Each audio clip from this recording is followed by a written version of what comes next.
Welcome, DaDies, to episode 288, and welcome to the 6th anniversary of Dunn and Drew. This week's episode will end with the 2023 Daddy Awards. We do this every single year. We award the best guest in Dunn and Drew history, best segment, best host, best moment, and episode voted on by you. Well, voted on by you who are in Patreon. Patreon.com/Dunn and Drew. But first, the Spurs, they're back. We're back. They're back in their international bag. Jack's so mad. Why am I mad? Well, he's pissed. We'll talk about I it. can feel it. We'll talk draft, lottery, NBA playoffs, Lakers versus Nuggets. We have Celtics versus Heat tonight. That's a good Discord reference there, Eric. Thank you. Good one. We'll dip into the NFL with some schedule release talk. Haven't talked to you since that. We'll predict the Jaguars record for 2023. Give our favorite games of the season. An NFL West breakdown. We did AFC West last week, Jack and I. And a lot more. Like how I prevented a robbery last weekend. All right, here we go. And I still won't grow up, I'm a grown-ass kid. Swear I should be locked up for stupid that I did. But I'm a champion, so I turn tragedy to triumph. Make music that's fire, get my soul through the wire.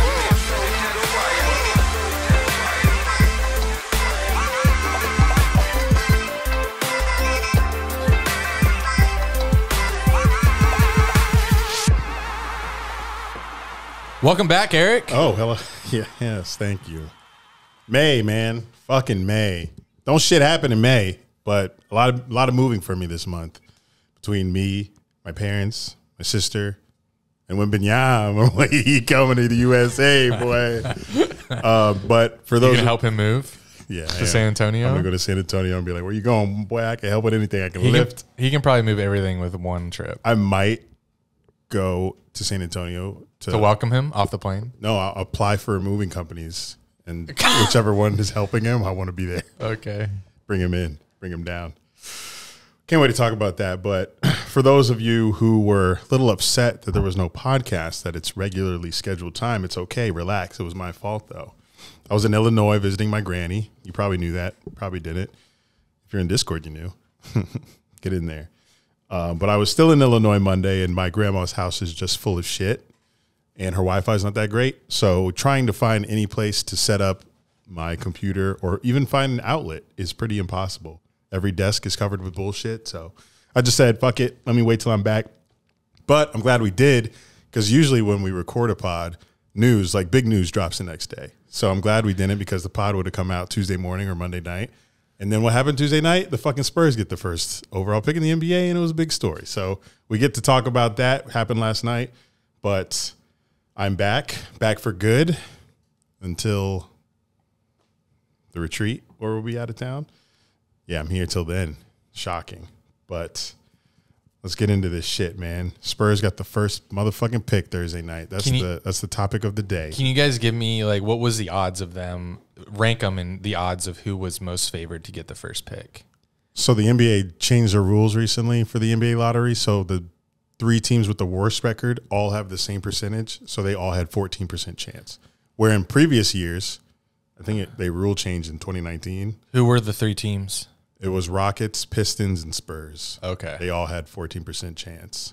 But before, the worst record had like 25%. Yeah. They changed it. Originally, like, the lottery is supposed to prevent, like, it's supposed to give the worst team not the greatest chance to, and obviously not an automatic multiple chance. Right. Bad teams the same chance. But the best team at tanking, if that's real, it's real. It's supposed to say, all right, this team, you're not automatically awarded first pick. But in case you didn't tank on purpose, in case you're really bad, we'll give you the most odds to get the first pick still. But there's still a chance that you don't get it. So don't tank too purposely. But maybe now with the 3 teams, now it's like, don't even tank. Don't even try it. Don't think about it, because you have the same amount of odds as the 2 teams ahead of you. I still think it's worth tanking for that chance. because you're not going to do anything in the playoffs. Anyway. Actually, it might increase tanking more because now, even if you're like bad, slightly bad, you have a chance at the first pick because you just have to be the third worst. Yeah. You don't even have to be the worst. And now that there's more teams that get a chance to even compete for the playoffs with the play-in game, like up to 10th seed, if you don't want to compete for that, you can just be like, all right, we'll tank. We'll be below 10th seed, so we have a chance. But saw debates on Twitter always every year, like, should the NFL do a lottery? No. Okay. I said no. Why? I think it makes more sense in the NBA because it's more star driven and one player can really transform a team. So there's more incentive to tank. Yes. NFL, yeah, I don't even one player, even if it's Mahomes. I don't even believe in NFL tanking. And that's true. Like NFL's like college to pro, it's still difficult to project players. Like we have first overall busts all the time. Yeah. I don't believe that NFL tanking is a thing. People like say tank for Tua, tank suck for luck. I don't think that actually ever happened. Players are playing for their lives. Yeah. Coaches are playing for their lives. Someone said that when I said that today on Twitter, someone's like, the 2020 Jaguars called or something. And I was like, well, you think Doug Marrone didn't care about his job? You think Gardner Minshew didn't care to win? Nick Foles, like they're not tanking on purpose. Tanking does not exist. That was just a really bad team. Tanking does not exist in the NFL. I apologize. And does it exist in the NBA? I guess if you don't start like certain players. You can bench your players and get away with it. So and that's a coach is doing. Yeah. Well, yeah. I think it's more of a upper manage above the coach is doing. Because the Mavericks just did it with Kyrie and Luka. Has a coach ever been fired after tanking? Is that maybe like the guarantee, hey, if you tank, I won't fire you? Well, Mark Cuban was in on it this past season with Jason Kidd. Jason Kidd wasn't fired, was he? Mm-hmm. And he should have been, because how do you get Kyrie and have Luka there and you don't even make the play in? So they purposely tanked because they were sitting Kyrie and Luka towards the end of the season. Yeah, and that was obvious. Yeah. I think some things went wrong with Kyrie, and then once it started to go wrong, right? Some things went wrong, Kyrie. And then once it started to go wrong, I think they gave up. Like, didn't they bench Luka on like Slovenia night, and like people from Slovenia night? Is he Slovenian? Yeah. And I didn't know there was a Slovenian night. I was Slovakian. I want to. Is it different? I feel like I heard or read something countries. They had a Slovenian night, and like a bunch of people travel all the way from Slovenia. Didn't see Luka play. I think I'll think of the right story. I hope you're right. True. I'll believe you. That's crazy. It's crazy that Slovenia and Slovakia have the same colored flag. It's like white, blue, red, and then their logo to the left of the flag. Red, white, blue. I just said them in the order they are on the flag. So the draft lottery. I hate it. Why do you hate it? Because I hate it too. I do like your point about because one player can change a whole franchise for an NBA team, so that's why you like it. But it just doesn't give the NBA draft much, I guess, excitement to it once it gets here. In drafts past, well, this is a personal thing. Like, I don't really know many players that come into the NBA draft, but when we like Wemby, everyone knew he was going to be the first pick this year, and then it's like, I have no idea who's going to be 2 through 14. I can read I was just looking at it. I'll pull it up. Like a projected. I won't know the names. I was gonna see if we knew them. I watched a little bit of college basketball to know them this year. You watched a lot. Like Grady Dick from Kansas. Don't nod and smirk. What about FAU's guy that's leaving? Where's he projected? He ain't going nowhere. I know one of the guys that declared said he didn't even get a call for the combine. I think it was John L. Not Elijah Davis. I'm not sure about his process right now. All right. Okay. Can I read this? I'll just read like the top 10. 2 to the Hornets. We have Scoot Henderson. Scoot. Yeah. from the G League. What? I just don't understand the G League either. Wait, you can draft G League players? Yeah. I thought they drafted then go to the G League. No. Okay. Or is my thing a D League? No, the D League was a developmental league, and Not now it's the anymore. G League Now it's because the G Gatorade League. bought the rights, so it's called the G League. Okay.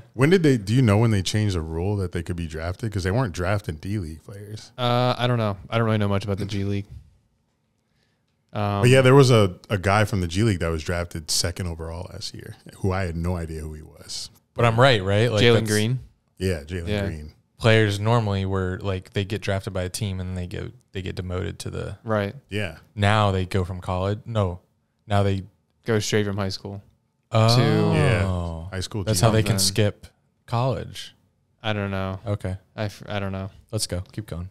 Portland Trailblazers selects Amen, Amen, Amen. Amen Thompson from the Overtime Elite City Reapers. What? What? Who the fuck is that? Overtime has a basketball league? Twins, Amen and Asar, maybe Thompson feel like the biggest wild cards in the 23 NBA draft after they bypassed more traditional routes for the upstart Overtime Elite League. What? Yeah. Next we have Brandon Miller, Alabama. right? Bro, he was ass in the tournament. Yeah. He scored like 2 points in their game. Yeah, he had a lot of other stuff going on. Oh, is that guy? That's that guy. The guy that killed? Gun guy. Allegedly. Had the gun. I Gave him think the gun. gave the gun to the killer. Oh wow. So he's clean, right? Yeah. Yeah, kidding. he's clean. Oh. Um, He can replace Ja. That's true. He'll fit right in with the Grizzlies. Next, we have Cam Whitmore from Villanova. Yeah, you're losing me already. Anyway, Okay. Yeah, I really don't think. Oh, Asar Thompson, Amen's brother, going 7th. Amen. That's how it's pronounced. Amen. Sorry. No one, I don't think you'll know. I just feel like if you have the worst record, Grady Dick to the Magic. if you have the worst record in basketball, you have absolutely no talent on your team, usually. Because even the best players in the NBA can get you to the playoffs. LeBron did it several times, but obviously that's LeBron. But I just look at the Magic. They've had top picks all the time, and they just cannot hit on a player. So I feel like those teams that can never get a winning record, they need to be down there so they can finally hit on somebody. But Yeah. it is what it is. It's just funny because the Spurs haven't been in this position since they drafted Tim Duncan. So a little bit of this year feels a little sketchy because how often are things perfect? Like this was a little Lisa. Figured that would happen. trivia. Right when we're Lisa about to call in. Good trivia. You keep It's just weird how perfect this is because perfect things don't usually happen like this because Wembenyama literally said that the country of France wanted him to go to the Spurs because of the Spurs association with Tony Parker Right. and Boris Diaw because they're both French players who have excelled on the Spurs. So all of France was like, yeah, we want him to go to the Spurs. He goes to Spurs. And this is our first time being the number 1 overall pick since they Right. drafted Duncan. How do you feel about the whole selecting of the order is done behind closed doors, right? I don't like that. Why is that a thing? It's done in front of They used to executives, do right? like a thing where the ball would come out, right? Yeah. Yeah, they did. That's so much more dramatic. Didn't it used to be envelopes too? And wasn't There was an envelope this time. He was like opening them. there some like conspiracy rig theory that like there was a frozen envelope? A frozen one? Like a cold envelope? I gotta look this up. So my problem with the NBA lottery is that it has just a weird anticlimactic feeling to it. It's like this guy knows all the picks. He walks up. It's very quiet in the room. There's no fans. Super quiet. You have representatives from teams up there who some will like cheer, some will. Just be quiet. They need Roger Goodell in control of this because Roger Goodell would make this thing the most dramatic show. It wouldn't be like a lead up to an NBA playoff game. It would have its own day. It would be at 8:00, nothing else before it or after it. And it would be this big production. Balls would spin in a tank or a cage the size of the fountains in Las Vegas. It'd be done in Las Vegas, and they'd take out this giant ball and have a logo on it. This is the sun. And they also wouldn't do this. They wouldn't, when it's 2 teams left. This is what they also do. They say the second team. It's not what you're supposed to do. When there's 2 teams left, you say, all right, who's got the first pick in the NBA draft? That's the team you're supposed to announce. Not the second. I hate that they do the second place first, and then it's like, and then the first one goes to the San Antonio Spurs. Oh yeah, I knew that 5 seconds ago. I'm just bewildered and baffled. Because in the video, the guy's cheering after they announce Hornets second. Just so many things throw me off what the NBA does, and then they don't get the NBA draft right. Like, a player is selected even though there's a trade, and he puts on the hat of a team that he's not even going to go to because there's already been a trade. Yeah, I hate that. NBA has it so off, and it's wild to me. NFL would never. NFL, and it needs to start with the lottery. Like, it needs not. Like, this is the winner of this lottery last night got a freak athlete, and it was like some. I know if you're like super into NBA, you were very hooked on it, but a casual person has no idea what's going on.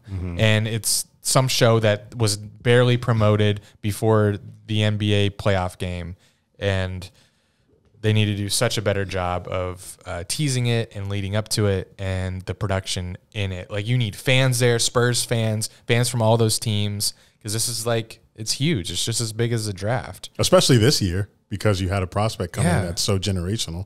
Like, you don't get this type of talent in every draft. I know we get stars in every draft, but you don't know that ahead of time. Like, we didn't know about Luka, how good Luka was going to be, how good Jokic was going to be. They said Jokic's name when he was drafted during a T-Bell commercial. Yeah. So that was funny. But we haven't had a player that we've known was going to be, or supposedly going to be, amazing. We haven't had this in a long time. Right. I wonder when the last person. Zion. Yeah, Zion. Damn. R.I.P. And really, he wasn't even coming up to the draft. Like, he wasn't even still like, people were teasing that, was it Ja was in that same draft? Yeah, second pick. Yeah, we didn't even know about him. No. I didn't know about the Murray State Racers. They're the Racers. That's their name. Pretty sure, yeah. I love Ja in that tournament. Ja. Yeah.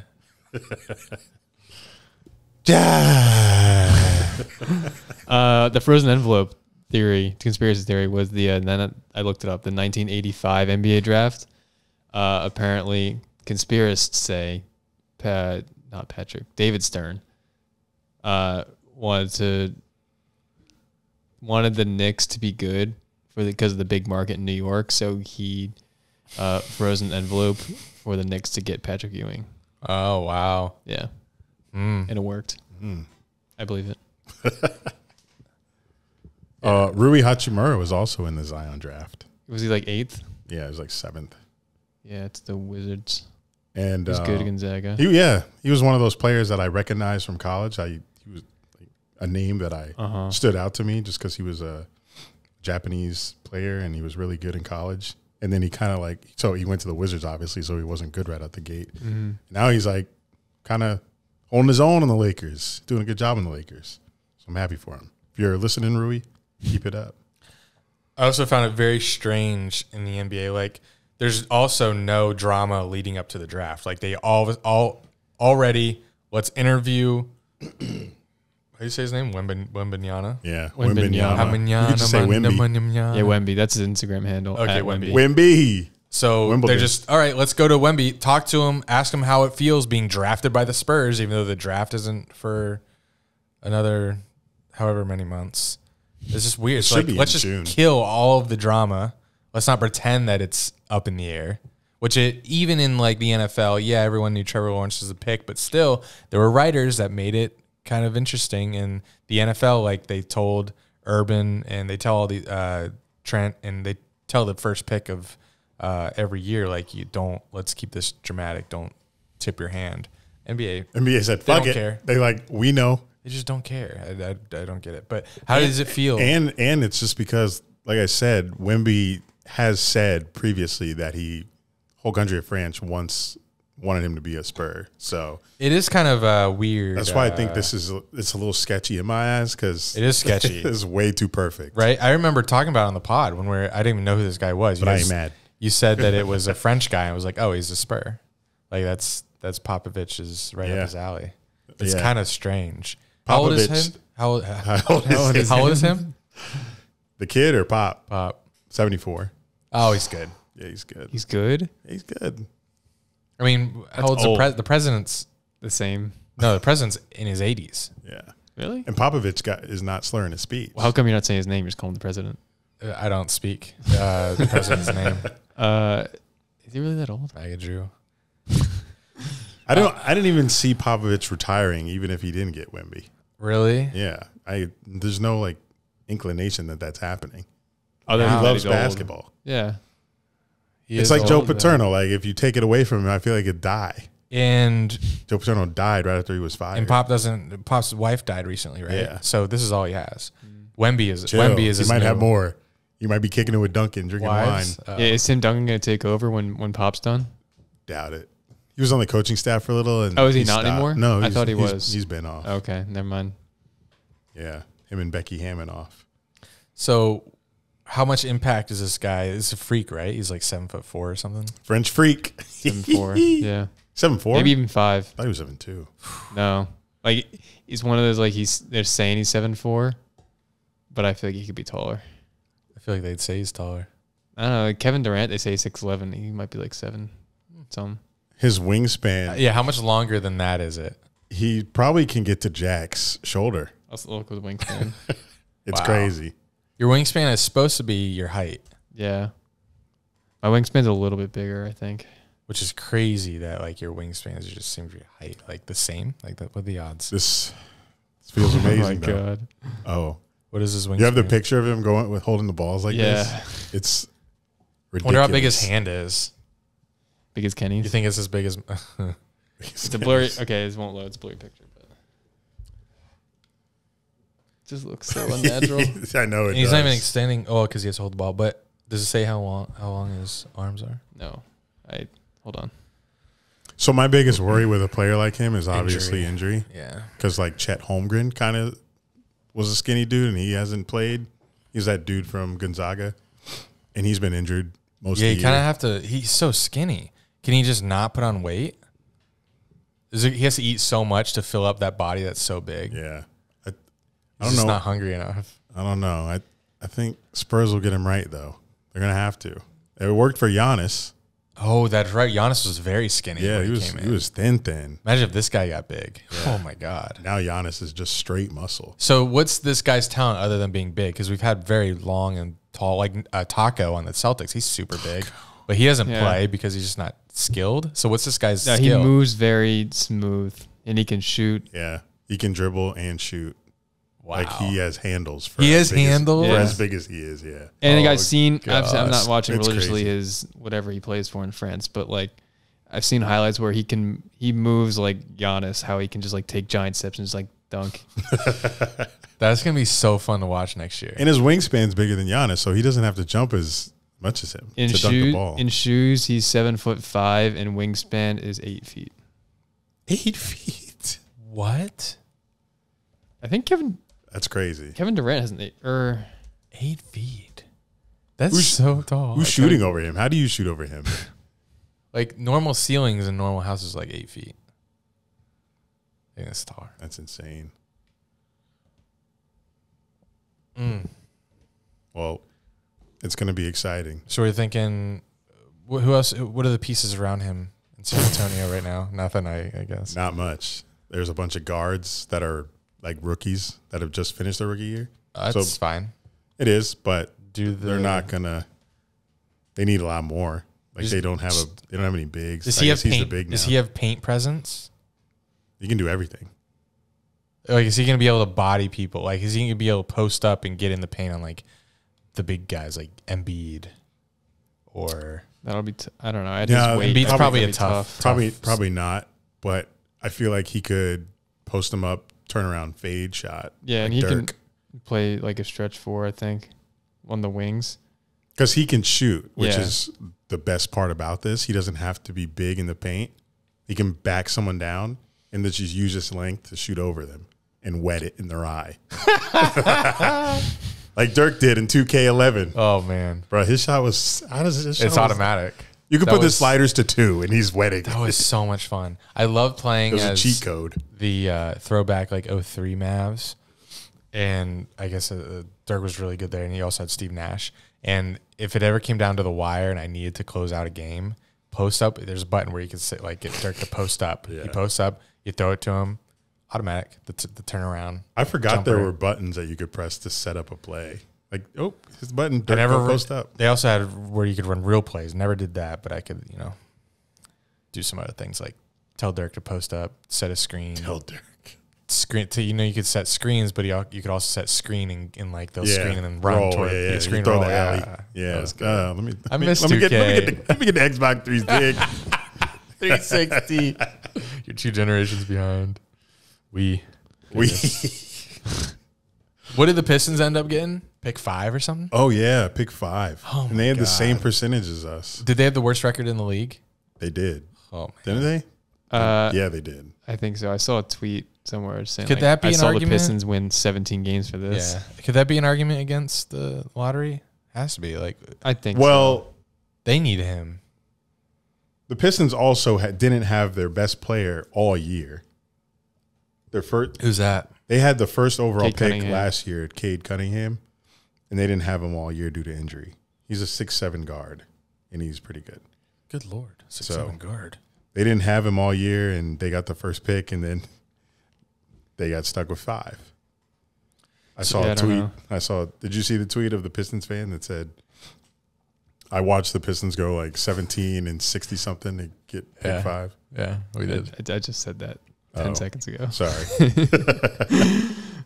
Yeah, I saw that tweet as well. I get the whole it prevents tanking, but I don't know, the worst team in If the the league. Jags didn't get Trevor Lawrence, Just think do of you the, know just think how of the mad- Jags only had a 14% chance to get Trevor Lawrence that year. Like, I know we just talk about the difference between NFL and NBA in this regard, but it still seems like a lot. I mean, it seems like a lot for a a guy fan, like this. But if I were objective, the Jets deserved them as much Yeah, right. as the Jags that year. They just got Frank Gore. they got Thank you, Frank Gore. They got lucky, and they should probably be those players that like toughed it out and won the games that they shouldn't have won. They're not on the team anymore. They're still bad players, but they did it. I don't think they should be punished for that. I think the organization should have had a.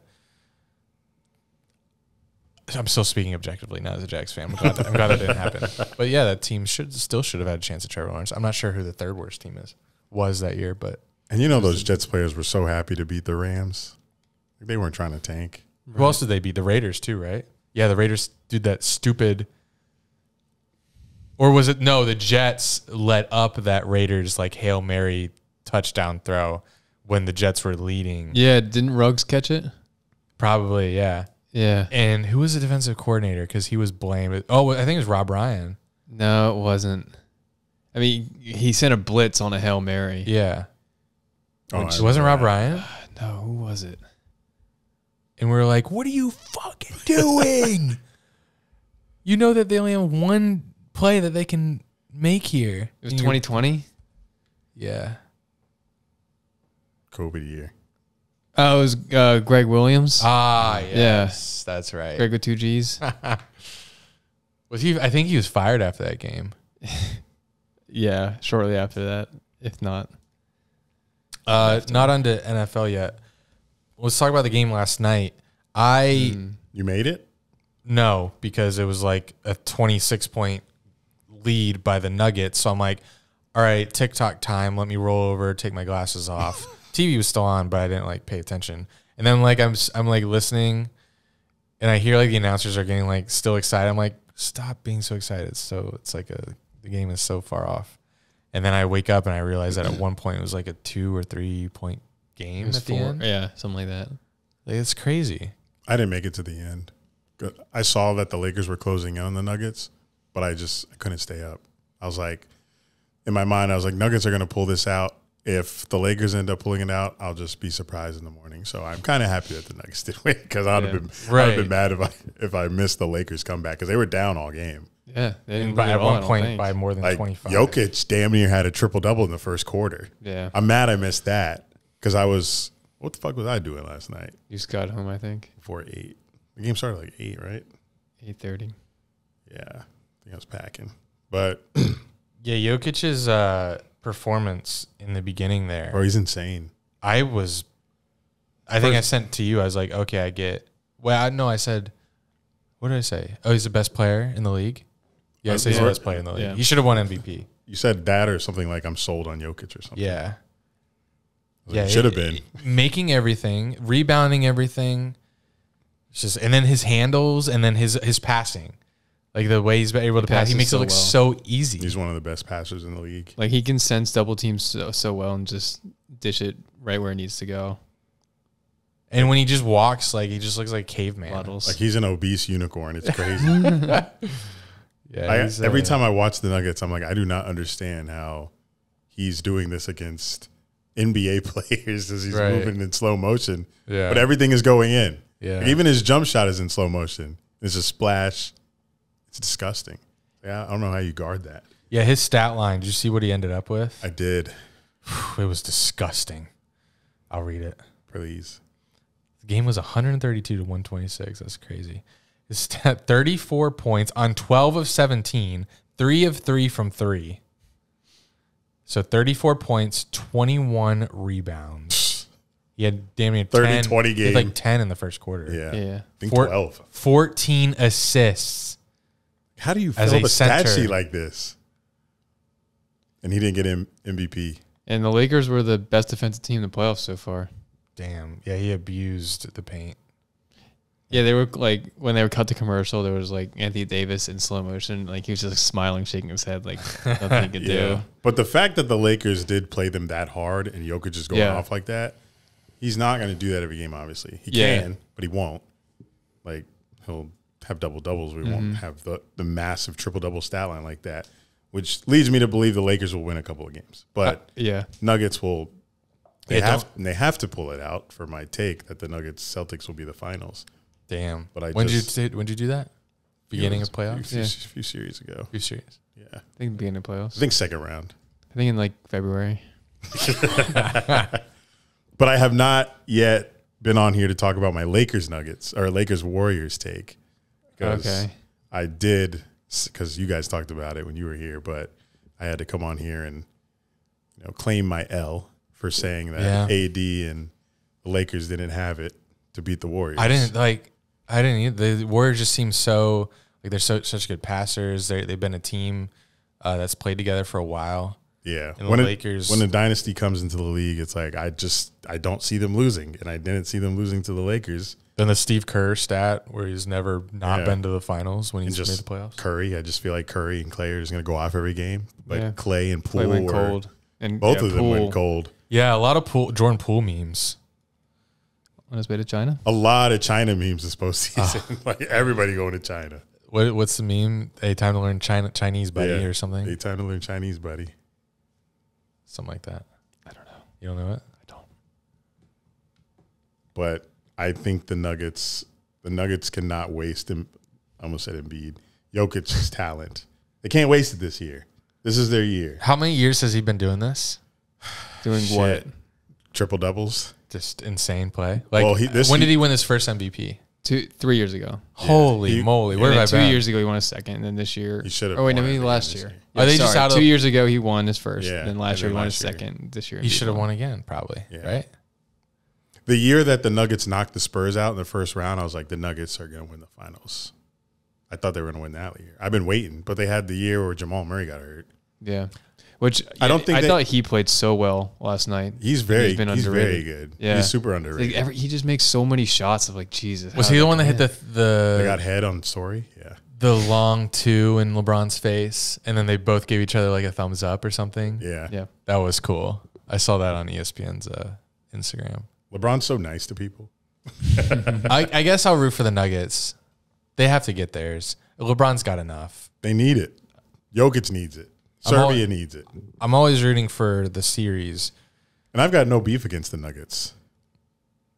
The only team that I don't really. I hate everybody else. I'm rooting for the Lakers. Why? You just want to see LeBron get it? Yeah, I want Or LeBron Rui to get his Hachimura? fifth. No, I want LeBron to get his fifth. Yeah, that'd be cool. I mean, I wouldn't mind that, but I just when I see a player as good as Jokic, I just want them to get their ring because that's a lot of work to get that many points, assists, and rebounds in the NBA just for it to fall flat.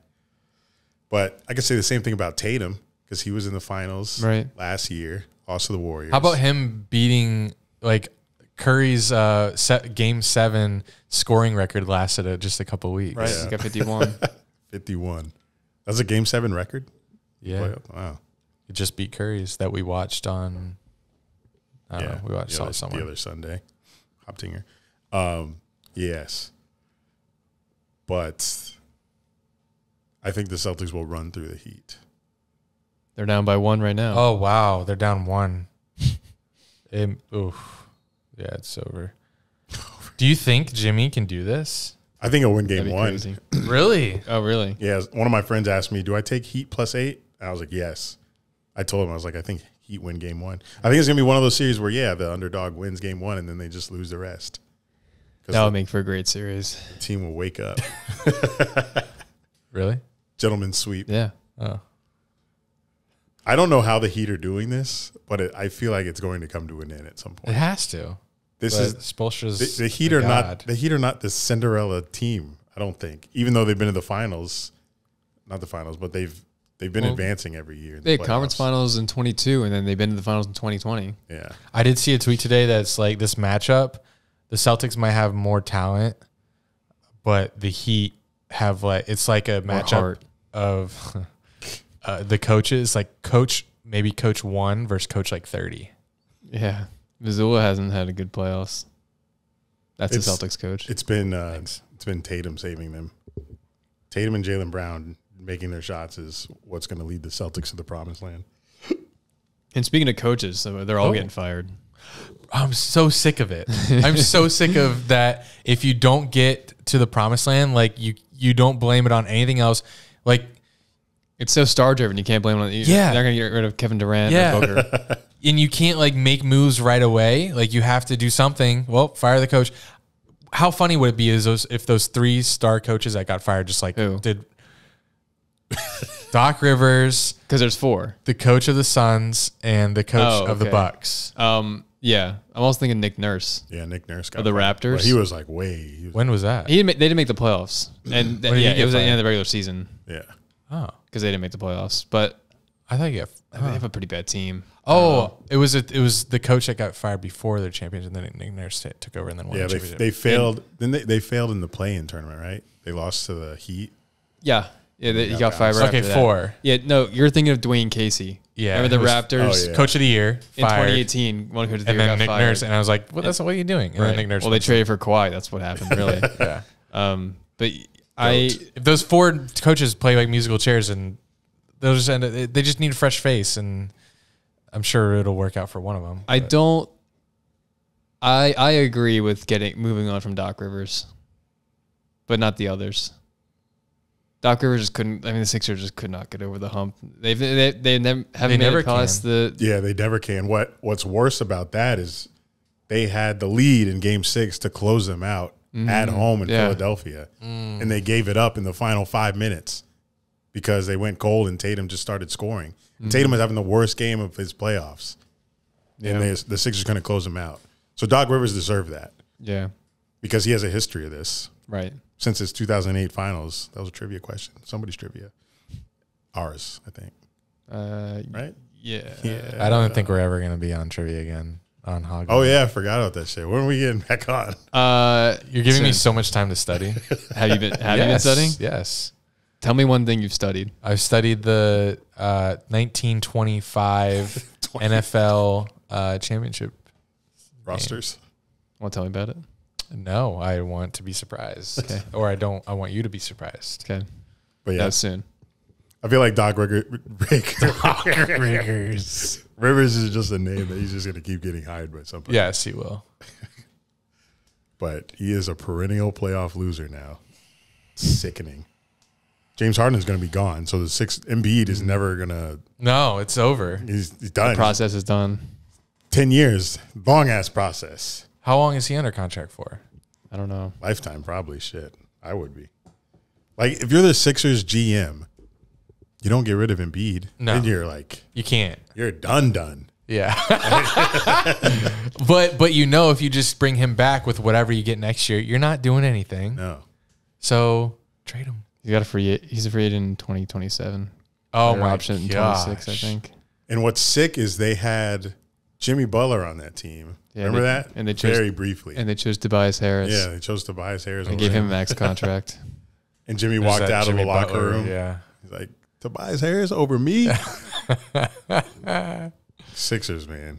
At least y'all got the Eagles. If they wanted to trade Embiid to you for the first pick this year, would you do it? No. I had the same conversation with my friend, actually. Spurs fan? Sweet. No, Sixers fan. Oh. And? What did he say? I think he said yes. Just because he loves Embiid, but he's just tired of it. He's tired of this. Yeah, Sixers I think cycle. you would. If I'm a Sixers fan, yes. If I'm a Spurs fan, no. If I'm a Sixers fan, I'm so sick of this. And you know that, what is Embiid age? He's probably nearing 29. 29. And he gets hurt a lot. I'm done. Yeah, I'm done with that. Start fresh. Victor. But you would not. Victor. So trade is no good. Victor Krum. Nice. I don't know that. Quidditch. Oh. Yeah. You know what Quidditch is? It's from Harry Potter. Whoa. God, you're nice. It's like the only thing I know from Harry Potter because it's a sport. What happens when you capture the snitch? I don't even know what a snitch is. That's when you tell. I guess you don't know. I just know it's a sport in Harry Potter or a game. It is. One of the best. It is the only one. Yeah. Well, there's chess. I like Remember? chess. Yeah, Wizarding Games. Yeah. All right. Queen to. I couldn't remember. I'm washed. Got to rewatch them. No, it was Ron. It was Ron playing the game. Not me, not Hermione. Yo. You see those TikToks where they like, yes. Those are great. Woo. All right. Before we talk NFL, break? It's potty time. Wow, you're 15 minutes late. Yeah. Potty time. Alrighty, everyone. We're moving on to NFL talk, and since we recorded last, the NFL schedule was released. We did a video on our Jaguars YouTube page, and if you want to see us react to the Jaguars schedule. But now it's time to react to the other games that were released because there are some good ones. There's some juicy ones. So week 1, I want to get you guys' take on Lions-Chiefs because that was announced to be the first game that we will see in the regular season this year.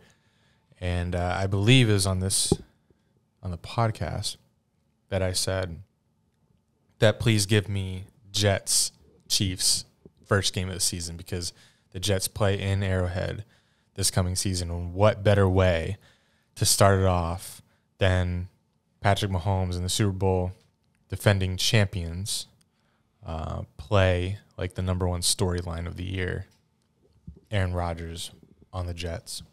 But we get the Lions. Yeah, we get Jared Goff, and they're probably just going to make this storyline be about the suspensions from the Lions team. So not looking forward to that one. I think Chiefs win by 50.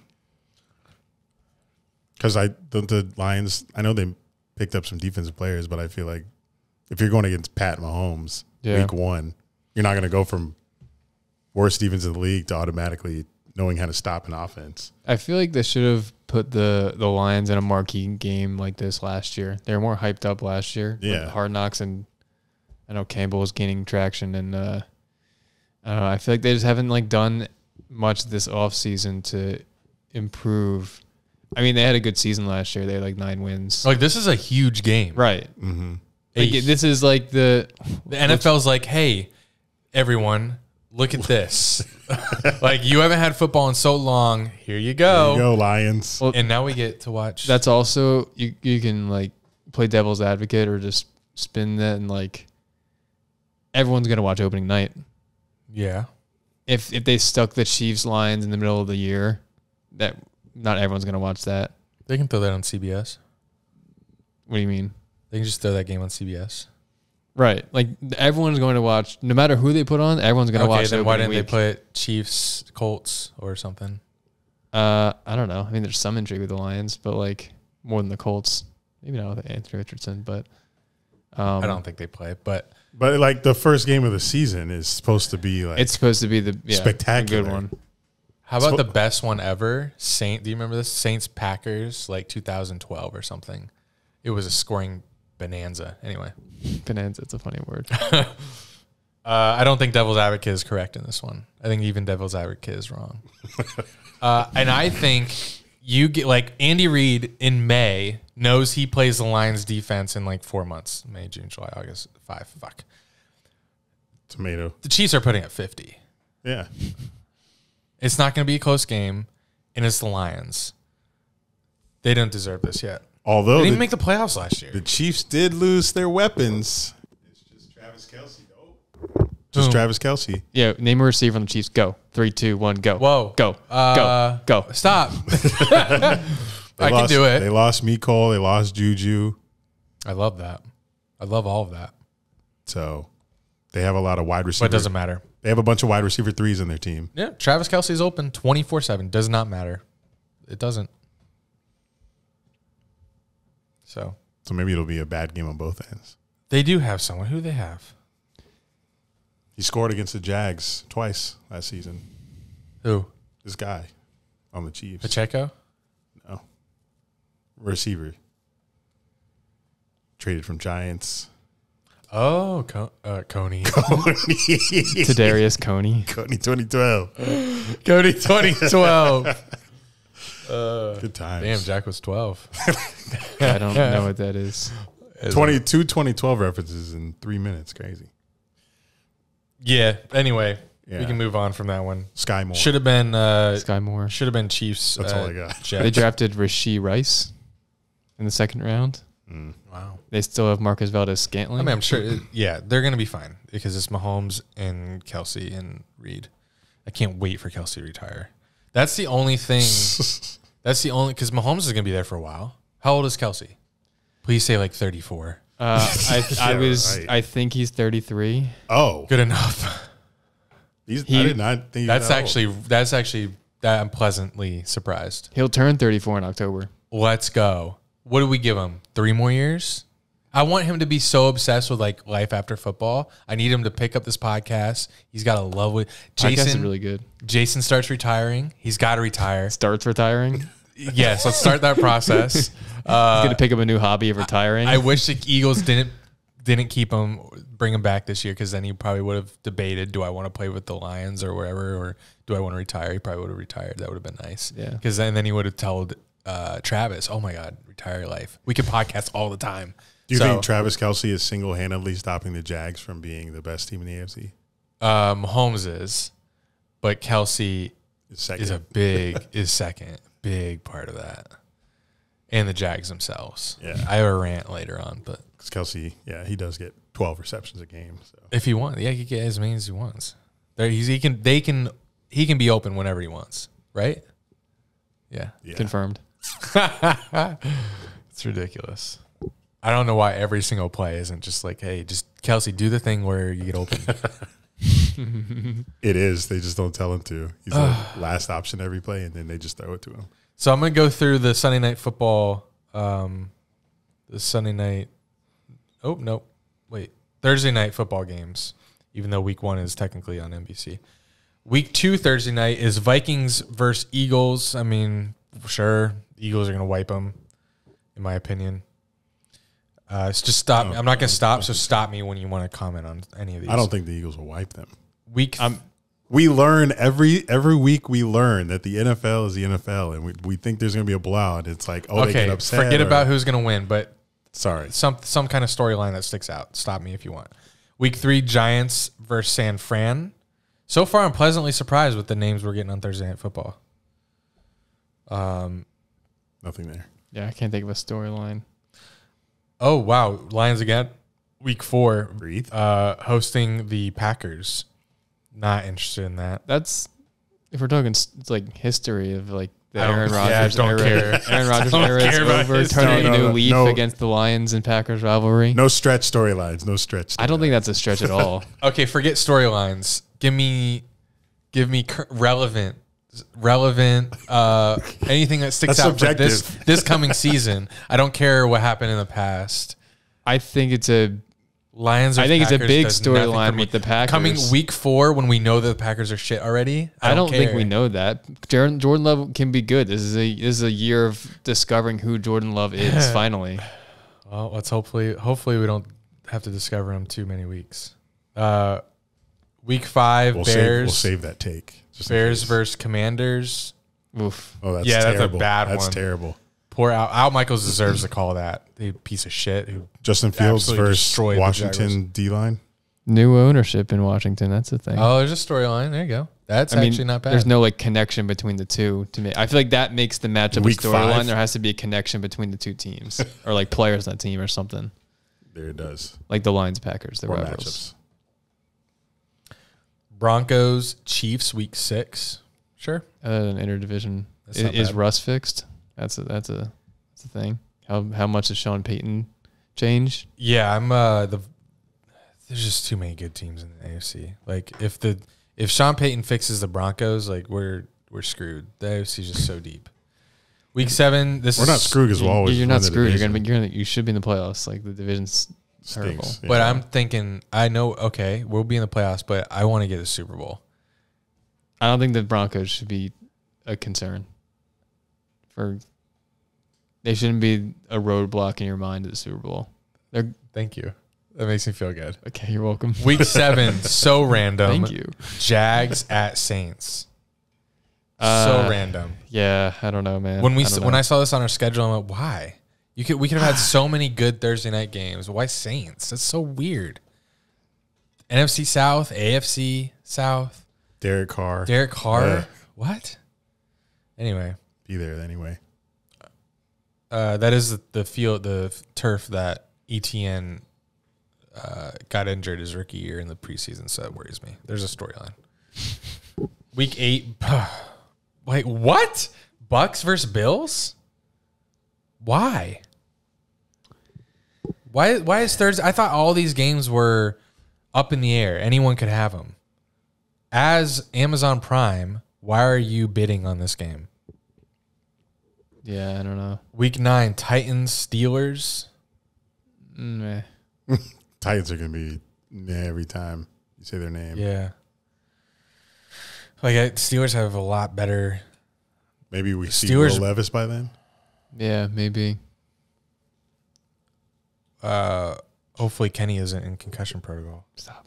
Jesus. Week 10, Panthers, Bears. Bears again. Why? Storyline. First overall pick. Trade. Yes, first overall pick. DJ Moore revenge. Yes. Okay. Bryce Young you didn't want me. Oh. That's good. 24-10 Bears. That's good. Good job, guys. Bengals, Ravens. That's good. Yeah, that's always a good one. That's good. Love the AFC North. That's November 16th. I'll take them in primetime every week. It's the best division in football. Niners, Seahawks. That's good. That's a good one. Week 12. Oof. Let's pray that Geno continues. He's going to be quarterback on whatever he's on. Did they draft a quarterback?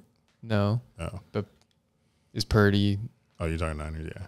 Purdy going to be healthy? Sam Darnold? They got Darnold.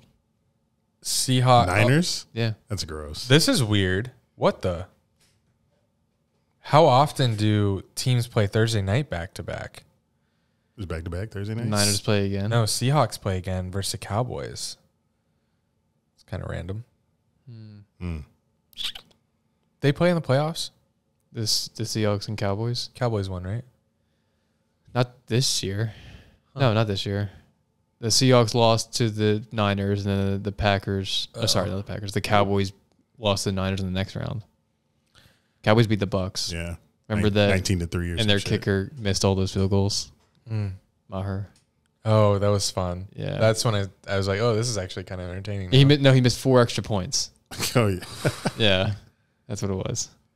Week 15, Chargers, Raiders, not bad. Week 16, Saints, Rams. Saints not What? Saints not. NFC Championship 2018 when the pass interference. That's the storyline. That's the storyline. Teams have been so different since then, but that's the storyline we can have. So we want the Rams and the Saints this late in the season on Thursday. Explain to me, NFL. Get it out the way. I don't know. Jets, Browns, week 17. I like that. Almost said ill till I remembered who their quarterback was now. All right, now we should. This should be a better slate. This is Sunday night. Week 1 is Cowboys versus Giants. That's great. Dolphins, Eagles, week 2. That's great. Good one. Great one. Steelers, Raiders, week 3. What are the Raiders going to be? I'm going to meet up with Blackie there. Oh, yeah, that's right. Chiefs. Oh, God, yes. I did not know this was Sunday Night Football. At least I'm getting it now. Chiefs, Jets. Oof. So good. Week 5, Cowboys, Niners. Great. Week 6, Giants, Bills. Good. Hopefully. Some like 90s history in there. Whoa, didn't these guys... I feel like I already said this. Week 7, Dolphins, Eagles. That can't be right. They already put that there. Week 2. That must be a typo. Week 8, Bears, Chargers. That could be good. No. Week 9, Bills, Bengals. Oh, That's great. yes. Glad CBS doesn't have that one. Week 10, Jets, Raiders. I guess. Yeah. Who's on the Raiders? Who's their quarterback? Jimmy Garoppolo. Jimmy G. I guess. They have No more Devontae Adams still. No more Darren Waller. True. They got They Mike have Mayer now. Max Crosby. And it's Chandler Vegas, Jones. so. It's a yawn for me. Week 11, Vikings, Broncos. Yeah, I guess. It could be good. Why do I feel like there's a connection there? I'll think of it. Okay. Week 12, Ravens, Chargers. Great. Chiefs, Packers, December 3rd. Once upon a time. Yeah. That's like first Super Bowl. Like really, Storyline. yeah, you're right. Like we're really giving the Packers a Week 13 Sunday Night Football game. Like we have that much faith. Although, Packers have a lot of prime time, I think. yeah, they're on. Don't they like 6? Yeah. They I think they have 5 or 4, 4 or 5. Maybe this is flex zone. Maybe they can flex What week are we in? 13. I don't. Yeah, you can flex after 12. Yeah, you can. Yeah, Okay, yeah, good. yeah. Let's get the Packers out of there. Eagles, Cowboys. That's always good. Yeah. Week 14. Eagles wiping. Cowboys gonna lose. Ravens at Jags. Jags. Repeat of last year's epic Trevor Lawrence comeback game. That's Trevor Lawrence's like a rival game too. Which was Might become a theme where he just dominates the Ravens now. I mean, the In Ravens crunch time. did blow a ton of fourth quarter leads last year. they did. So maybe Kenny and Trevor aren't that good. Week 16, Bengals, Steelers. Love that. Want to go to it? This is Wait. oh yeah, you should go to No, that's a this. Saturday night game. Yeah, this is like 4:30 Christmas Saturday. Eve. Yeah, it's Christmas Eve. the 23rd. Yeah, Mm. I want to go to it. week 17, like we really end the season. Uh-oh. Really. Like they thought this was of all the week 17 games where they're looking, all right, what matchups could decide like divisions? They're gonna flex this out, whatever it is. They have to. What is it? Packers, Vikings. What? That could have divisional implications on the line. There's got to be better games out there that have divisional implications on the line than Packers, Vikings. Don't act like if you're a schedule maker, you see Packers, Vikings, you're like, oh, let's do that one Sunday Night Football. Week 17. Not with Jordan Love. Is it week 17? Yeah. I'll look up the other games. Wait, I just looked week 17 in 2023. But it doesn't really Not the NFL. But it doesn't really yeah. But How when they're making the schedule, they can put better games. do I look at this? So this is like the 28th. What's so hard about this? I just want to see other possible games. Can you just go to week 17? It's December 28th. I thought they don't even have the Sunday Night Football yet announced for the last week. On the last, no, it's week 18. Oh, that's right. So they currently have it's Christmas Eve. Nope, that's New Year's Eve. No, December 28th. December 31st Oh. is Packers Vikings. Why is it so confusing? The 28th is the Thursday. That's what starts the week. The Thursday night game on the 28th, and then the rest of the games are on the 31st. That's Sunday. Oh, so this is Thursday night? No. You're reading Sunday night. Yeah. I saw the 28th. starting off Week 17 because Week 17 starts on Thursday Night Football, December 28th. But this says December 28th. It does? That's probably just because like the week starts that week. That game is actually on December 31st. Okay. So potential flex options. Bengals Chiefs play. Bro. Wow. Is that on CBS? I don't know. I'm on Google. It doesn't say who has it. But Bengals Chiefs, the first game, you say? Are at 4:25 that same day. So CBS. They might keep it actually to have Romo Nance on CBS. Bills Patriot no. Yeah, CBS. Dolphins Ravens are at 1:00 that day. I know the networks. That's really it. The other games Titans. aren't. No, it's Jags Panthers. Jags Panthers.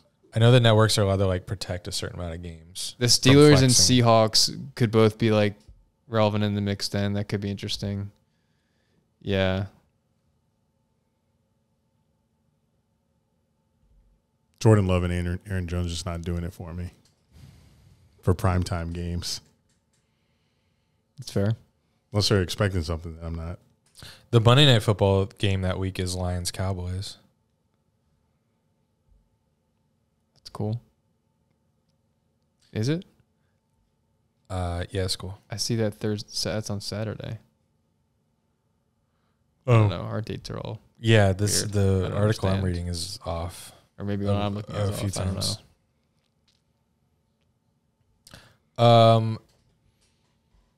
times. So the Jags get their revenge on the Chiefs week 2 on CBS. It's a 1 p.m. kickoff. I'm not really getting worked up about this one. Not until I'm 8 Casa shots deep in 90-degree heat at noon on a Sunday in September. That's gonna hurt. Who do they open with? Jags? I forget. At Colts. Oh, right. Yeah. Anthony Richardson. that first, if Chiefs go up 7-0, I'm distraught. Are you leaving? No, I'm not leaving. It's Only you would do that. This is going to Never be terrible. did, but talked about I it. really tried to several times. Being in that Jag Stadium in September at 1 p.m. and losing is one of the worst experiences ever. Well, you know why? Because I know I know that we'll be in the playoffs, or at least I know that there's a very good chance. I really don't care about this game. Like I don't. We beat the Chiefs. I know I'll be celebrating. I know I'll be like, oh shit, we're Right. here. You're expecting to lose. We're playing. Yeah. So like, right. Yeah, but I'm also not. I don't care if we don't win. I know in the moment, right where I am now, I don't care. In the moment, I'll be like, "What the fuck is going on? Oh, come on!" But even though they're better, the Chiefs are better. You're going to be a lot less nervous for this game than you will week 1, I think.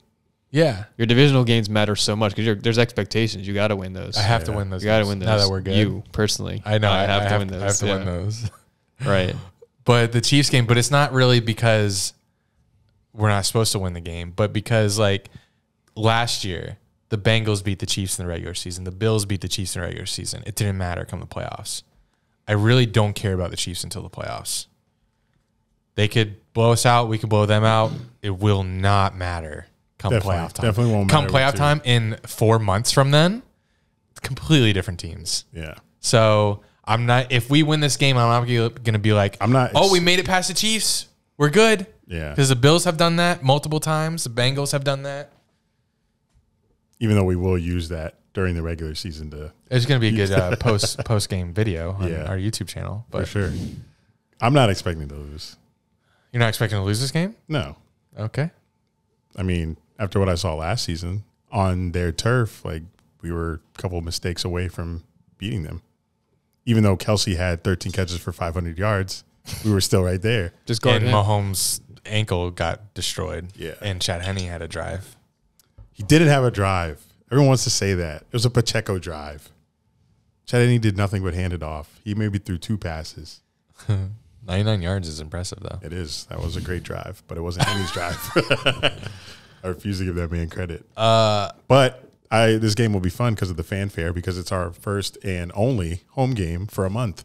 Yeah, Because we go to London, or we go away and then London. and it's our return home since like the whole playoff thing.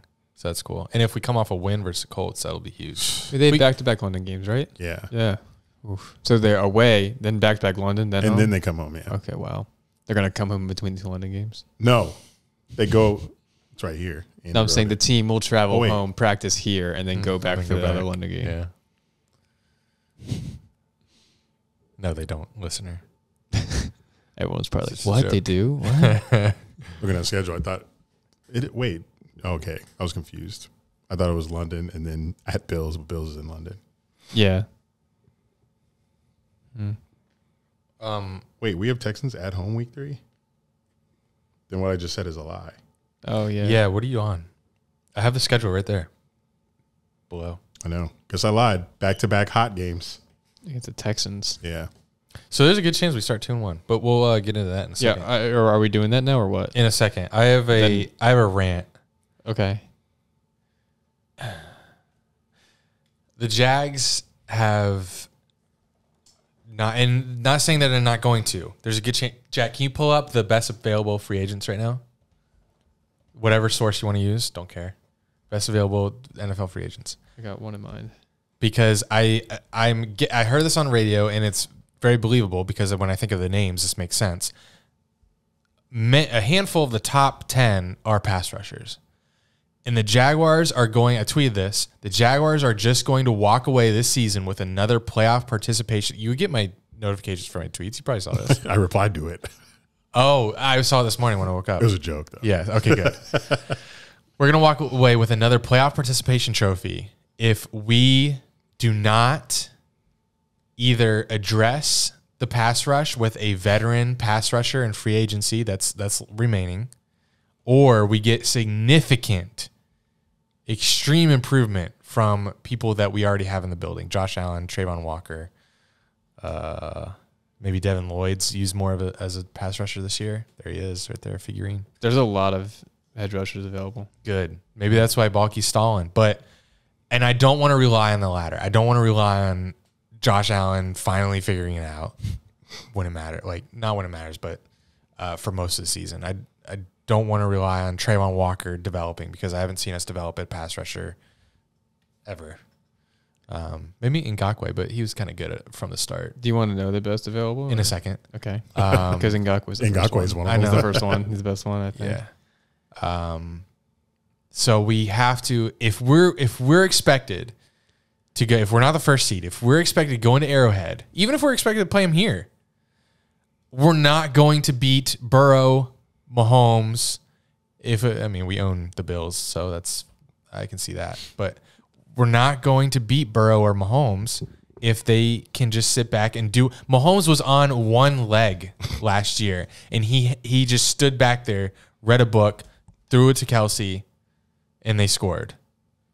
We can't have a repeat of performance. And right now, as it sits right now, that's what it's going to be unless we sign someone. And these free agents are still sitting there, these pass rushers, so I'm optimistic that a move's going to be made.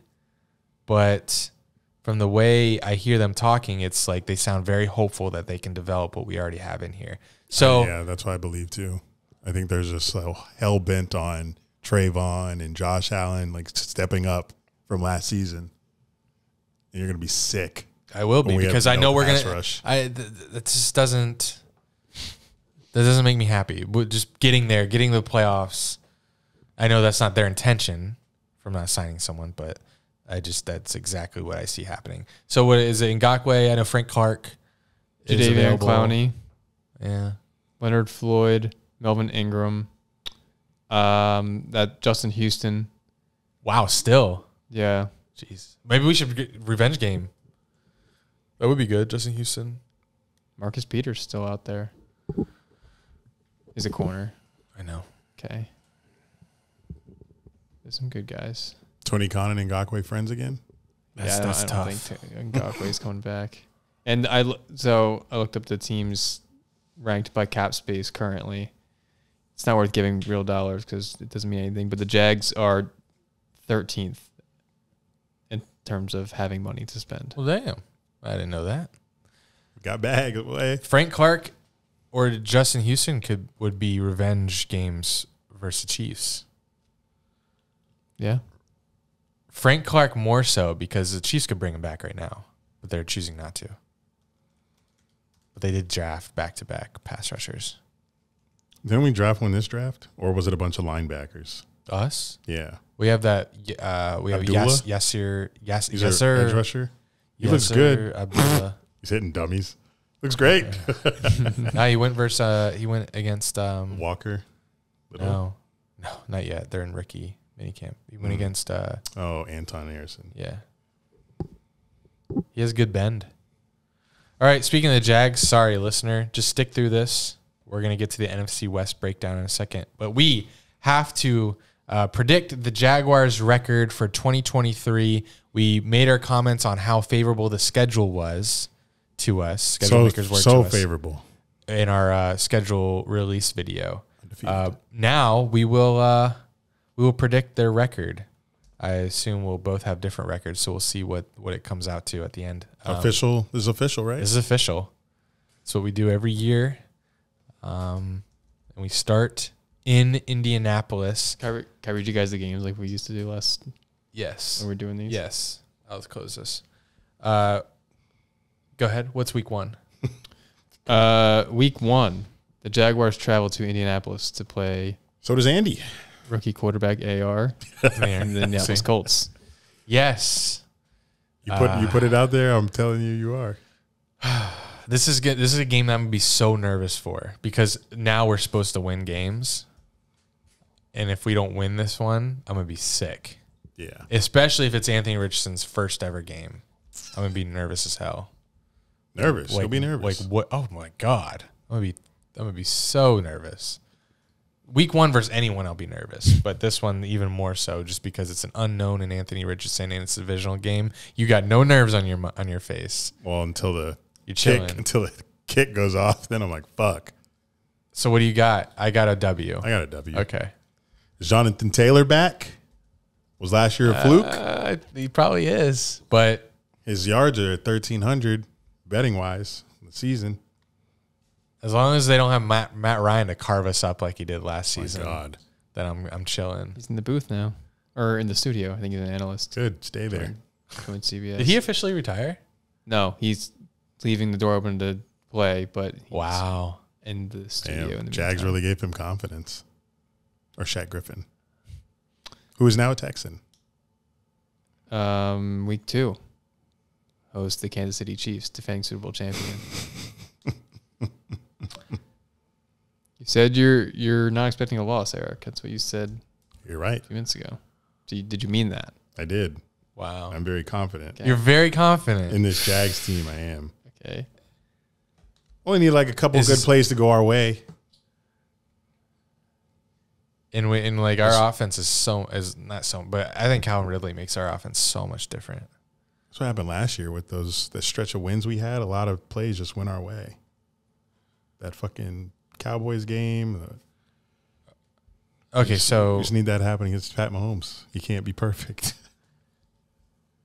like I said earlier, I don't care if we win this game because the Bills and the Bengals have beaten the Chiefs in the regular season. It doesn't matter come playoffs. So I'm not going to use this as a measuring stick for us because we're going to be completely different teams in 4 months after this game. I'll give us a loss just because I see Mahomes and Kelsey as just this immovable. Until we do it, they're like untouchable. That's fair. That's an L for me. That's fair. 1-1 in my book. I have big aspirations for the year, and I think our minds are going to be blown all season. Not giving us perfect season, though, obviously. There's going to be losses. So say it. Won't be this one. Oh, wow.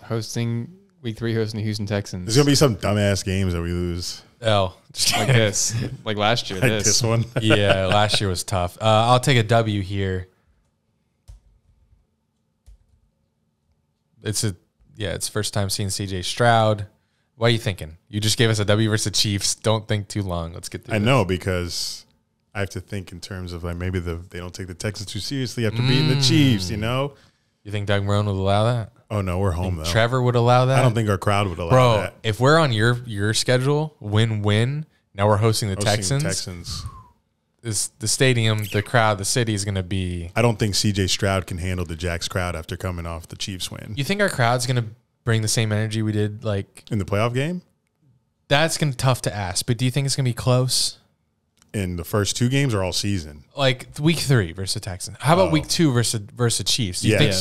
Yes. But that's usually sold out. Yes, but usually when the Chiefs come to town, Chiefs fans flood the stadium. I think it'll be different this year because everyone has season tickets. I don't think they're going to sell. There's going to be a lot of season ticket owners. Yeah. But because I do remember the 2019 game, and it was a lot of red in the 124 section. And that was week 1. It was 2019, though. So we weren't that good. So I'm expecting to see a lot less red for this game. I'm imagining. Week 2. Was I not there? That was a game where I was like, I wasn't there, was I? Yeah, we didn't check the vlog, so I don't know. Was there a lot of, Yeah. I bet there was. I hate that. I don't like it either. I mean, if I was a fan, I would love it. But if I was at Florida State, I wouldn't mind. Grow up. Atlanta Braves do it. Jesus. But yeah, W, 3-0. Wow. Wow. W, 2-1. Traveling across the pond Yes. to London to play the Falcons of Atlanta. We own London, 4-1, 3-1. Sorry, Yeah, and we own the Falcons. Bijan Robinson though, it's a little scary. Why do you own the Falcons? Like when did the Jags play them? Like, We own them. 2021, we lost to them. I don't know what to say. We own the Falcons. That was I think it was the Ghost Tequila game. We were in the train and we lost to the Falcons. You identify games by alcohol. Wow. It was either that or the Niners. I think it was Falcons. But yeah, we lost that shit. But yeah, I'm giving us a W. I don't see Desmond Ridder coming out there and dicing us up. Not in our hometown. Not in front of our home crowd. Going to be your hometown in 2025, right? Jack. Sorry. There he goes. Destroy Jack in the comments. Next up, staying in London, hosting the Bills. At the Bills. Per the schedule. At the Bills in their Tottenham Stadium. I mean, we got so much influence over there. We're going to Jags fans just going to flood that stadium. You did say a couple minutes ago you own the Bills. We own the Bills. We do. Like we've won From 2021. We've won 2 of the last 3 games versus them. Maybe more. Maybe 2, maybe 3 of the last 4. But yeah, we have a history of like Urban Meyer beat the Bills with Josh Allen. That's still the craziest game ever. Yeah, I don't.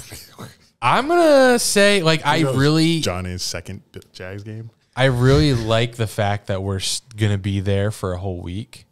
I think that gives us the advantage, and I think we know how to navigate that trip. So I'll give us the. I wonder what the Bills do before this game, but I'll give us the W there, which is gonna be gonna be the only game on 9 a.m., 9:30 a.m. And that's a good ass game. We normally don't get good games like that this early at 9:30 in the morning in London. Yeah, Dolphins play at home against the Dolphins. Bills play at home against the Dolphins a week before that. So let's hope the Bills. Yeah, I don't know. I never know if I want a team to come off a loss or a win before I play them. Right. I always battle with that. Yeah. Give me the Jags win. I'll give us a loss here. So we're both 4-1. Yes. Dalton Kincaid going to Travis Kelce us up. That's possible. Next week we've beaten the Bills in London before. That was Blake Bortles' game versus EJ Manuel, I believe. EJ Manuel. Blast from the past. Yeah, we do own them.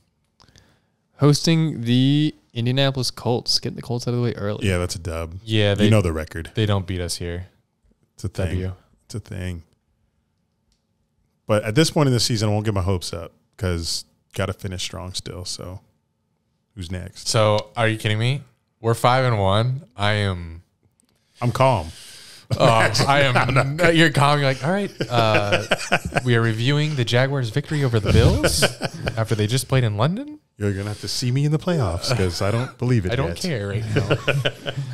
We're 5-1. I'm going. There'll be insane. The table of Kata probably.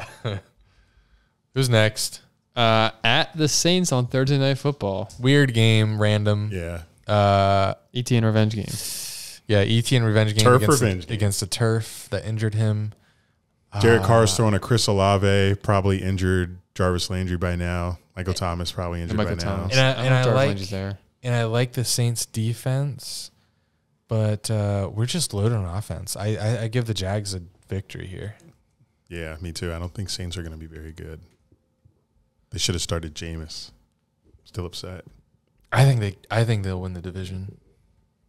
I think the dome will be teal. Oh. I think a lot of Jags are traveling to this game. The whole team, yeah.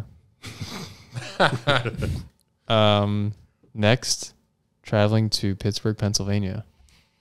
Against This is the a big one. Steelers. This is a big one. Huge one. Huge. So Mike Tomlin, he's tough. Mm-hmm. Najee Harris, tough. Is that running back? So We own the Steelers. well, we're very good in we're very good in that stadium. It's our third home. Yeah, third. Yeah, Jax, London, and then there's Hines or Acrisure. Yes. Both. You can have both. Yeah, shoot, we're good in Hines. Are we good in Acrisure? Oh, it's true. We don't know yet. We don't know. It's brand new territory. But man, I just don't see us losing that one. Why? Because of just our record there. Same exact players that have played there since like 2000. So Yeah. they're used to playing there and winning. Yeah. That is nothing Doug to do Peterson, Pennsylvania, was in Pennsylvania for a while, so Okay. he knows that Okay. area. Who's Kenny throwing to? Deontay Johnson, Pickens. Got Allen Robinson. Pickens, Allen Pat Robinson. Fryermuth. I just, Pat. He's got weapons. I see our offense. Can we and I guard just- them? TJ Watt True. versus Anton Harrison is going to be tricky. Yikes. That's Yeah. that's That's kinda that scary. actually really scares me. Yeah, I'm gonna give you this one. Really? Yeah. Thanks. Joey Porter Jr. versus Calvin know- Ridley. Not happening. You did get Joey Porter. You know, TJ Watt could ruin this game for us. I could see us. That's I mean, sick. what are we going to be? 6-1.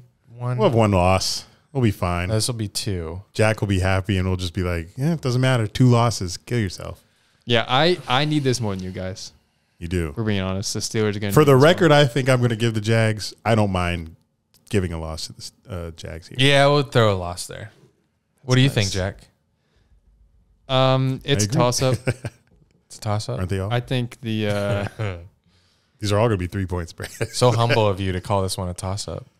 I really do think that, and I thought this at the end of last year too, that the Jaguars and the Steelers are very equal. Different. Like they're not the same team. They're, Different but equal. Yeah. Like they have Not the same team different at all. strengths and weaknesses, but I How are put them. they- I how viewed are them they on an equal? equal playing field of just like talent and Because okay, so the, performance last year. I mean, they had the same record last year. I think. Yeah, both 9-8. Yeah, I think they're equal. okay. So who is it? A tie? Yeah, Can't do that. I'll You need to participate in. I'll this. pick the Steelers. Steelers are home. I'll just pick the Steelers if they're equal, and the Steelers have the home advantage. How's that? Is that all right? Will you The be? home advantage with us there. Will With you me be there? I'm gonna be in the building. That's a Will whole you new be energy. mad if we lose to the Steelers? You said you won't be mad if we lose to the Chiefs. Would you be mad if we lose to the Steelers? It depends on what our record is at that point, and So you're 6-1. This drops us below 500. I'll be upset. I'll be upset because I went to the game. I don't want to go to. Oh, a you loss. want to? Okay. I do not want to go to a loss, I don't want to go to a loss either. and I don't want Jack to be happy. What? Just kidding. Not at my expense. Anyway, next one. Hosting the 49ers. No, that's a no. Oof, that's a tough stretch. Yeah, I just don't. I don't know why, but when Shanahan. St. Pitt. Thank Niners. God we don't have to play these guys often. But that defense and then the offensive scheme, nope, miss me with that. I don't want to play them. So loss. Yeah. Well, I'd rather not play. Forfeit. Still be lost. Yes. It's true, man. He stuck fucking Brock Purdy in there and started Yeah, there's nothing you can do against them. and basically How do they not get went a Super Bowl? undefeated. Eagles.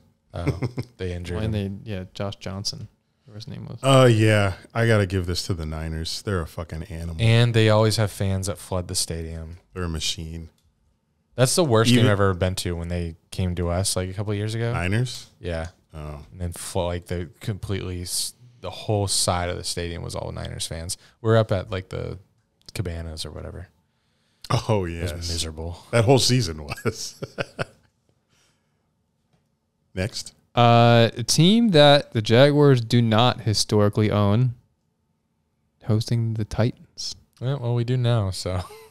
Yeah, It's a W. I am not afraid of the Titans. I never have been. It's going to be a tough game, but it's a W. It's always going to be a tough game with Vrabel and Henry still there. But I need Henry to leave soon. They should trade him if they start losing games. I just great. like you're not beating us with just Derrick Henry anymore. Not anymore. And whoever their quarterback is by that point. And the O line is just it's 100% different than what it was like 2 years ago. And like when, I don't know, Henry's on the run. And they're throwing to nobody. Treylon Burks. Yawn. Shout out Treylon Burks, though, went to Arkansas, Zach Foster. Okay, sorry. I said shout out to the That's listeners. deep. That is their wide receiver 1, though. Yeah. A guy who was a Still? rookie last year. Wow. Yuck. Who's our wide receiver 1? Is it Kirk, Ridley? Definitely Ridley. Parker Washington's going to be No, I mean like third on the depth chart. Yeah, it's Ridley. But like, who's gonna have more targets? Could still be Kirk. We're just so Probably Ridley. We're so deep. we're so deep. Zay Jones That's crazy. is our 4. No, 3. Yes. Three. No, he's 4. Who's Parker's 3. That's funny. I mean, not yet. He's a rookie. That's true. But look what Jahan Dotson did on the Commanders. He can be that great. Dawson didn't do much. I mean, he was solid. He was pretty damn good. Week 1. Yeah, Against us. but look what he did after that. Bro, when I saw him versus us, I was like, this is the best player in the league. Can I just be a homer? I love my Parker. You feel me?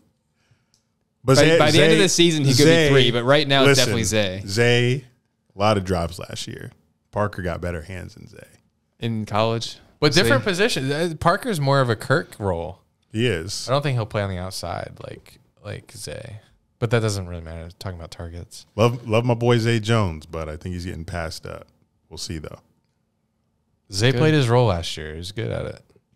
They're paying him a lot of Thank money this year, God next for year. Zay. So Who, Zay? not a lot of money, but they are paying him money this year. I Next hope year. so. Yeah, he's not not working for free. He's a great guy to have on the team. Zay? He's I heard he's a Yes. great guy. yeah. Oh, source?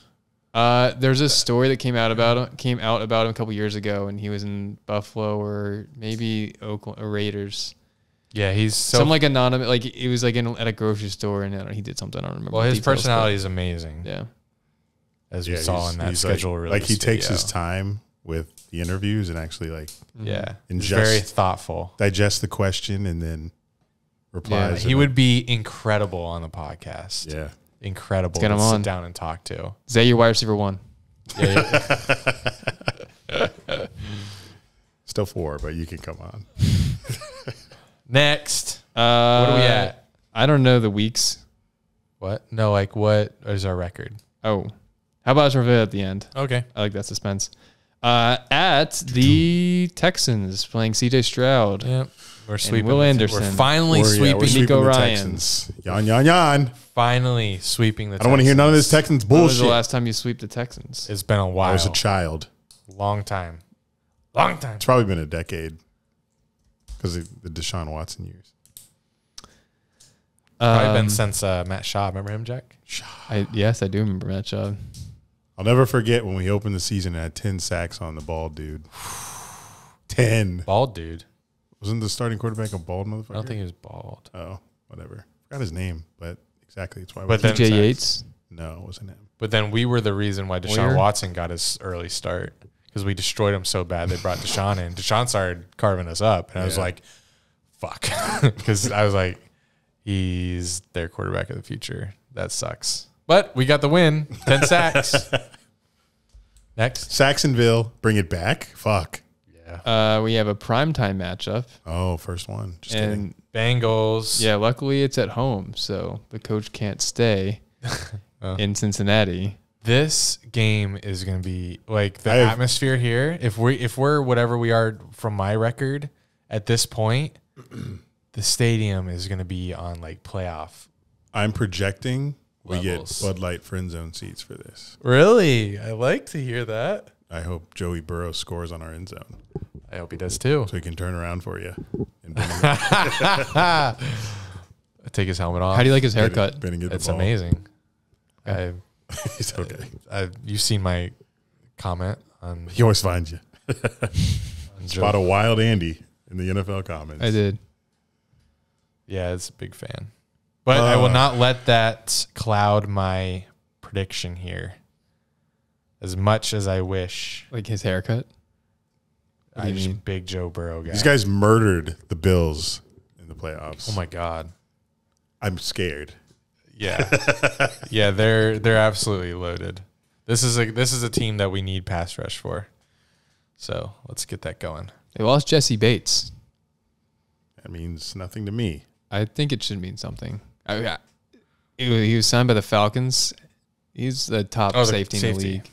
And I don't know. That could be. That's Calvin. That's a big loss. I don't know. That's something. They still got Trey Hendrickson. That screams Calvin Ridley 60-yard touchdown to me. Yeah. It's tough to. I don't see us losing this game at home. Really? I mean, I can see us losing this because it's the Bengals. Now we have put up duds on primetime. Can Josh Allen get around Orlando Brown Jr.? Whom? Oh, Josh Allen. Give me the Bengals. Yeah, sorry. I'm taking the Bengals too. Sorry to everybody. This is a different class of team right now. At the Cleveland Browns. Eric's going? I am going. This all depends on Deshaun Watson. I hope it's not snowing. Although I've never been to an NFL snow game. That one guy said that radio guy you sent said it's not that cold in December in Cleveland. He's definitely never been to Cleveland in December. Yeah, that was a narrative he was trying to fit into a. Yeah, because John A was like, it's going to be cold as fuck. Yeah.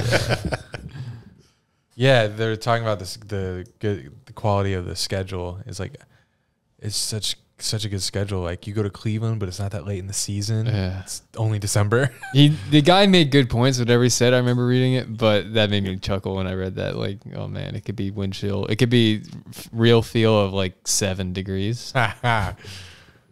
Yeah, could be a disgusting wind chill right on Lake Erie there. I want to keep our schedule realistic.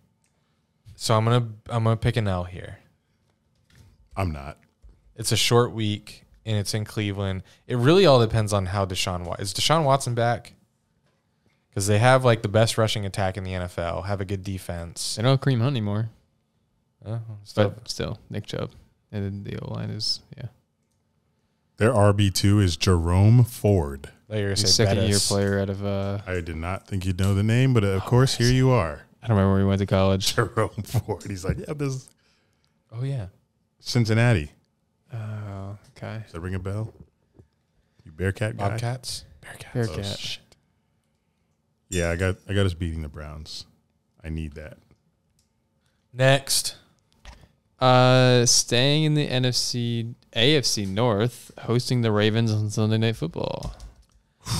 Did the Jags own the Ravens? Yes, because they beat them last year, right? No, they beat them last year. They beat them with Gardner Minshew on a. Was it Gardner? It was a long ass field goal, like a Hail Mary field goal. Time expired, and then before that, they beat him in London, destroyed him in London. Yeah, I remember that one. So Mercedes Lewis game. I do know that Lamar beat us though in like 2018 or 19. So, but around that, we've also owned the Ravens. The Baltimore Ravens are 10-13 in the regular season playoffs matchups against the Jaguars all time. Makes sense. I'm gonna start fact checking all these teams that I own. Do the Bills. Do the Bills. I get a W here.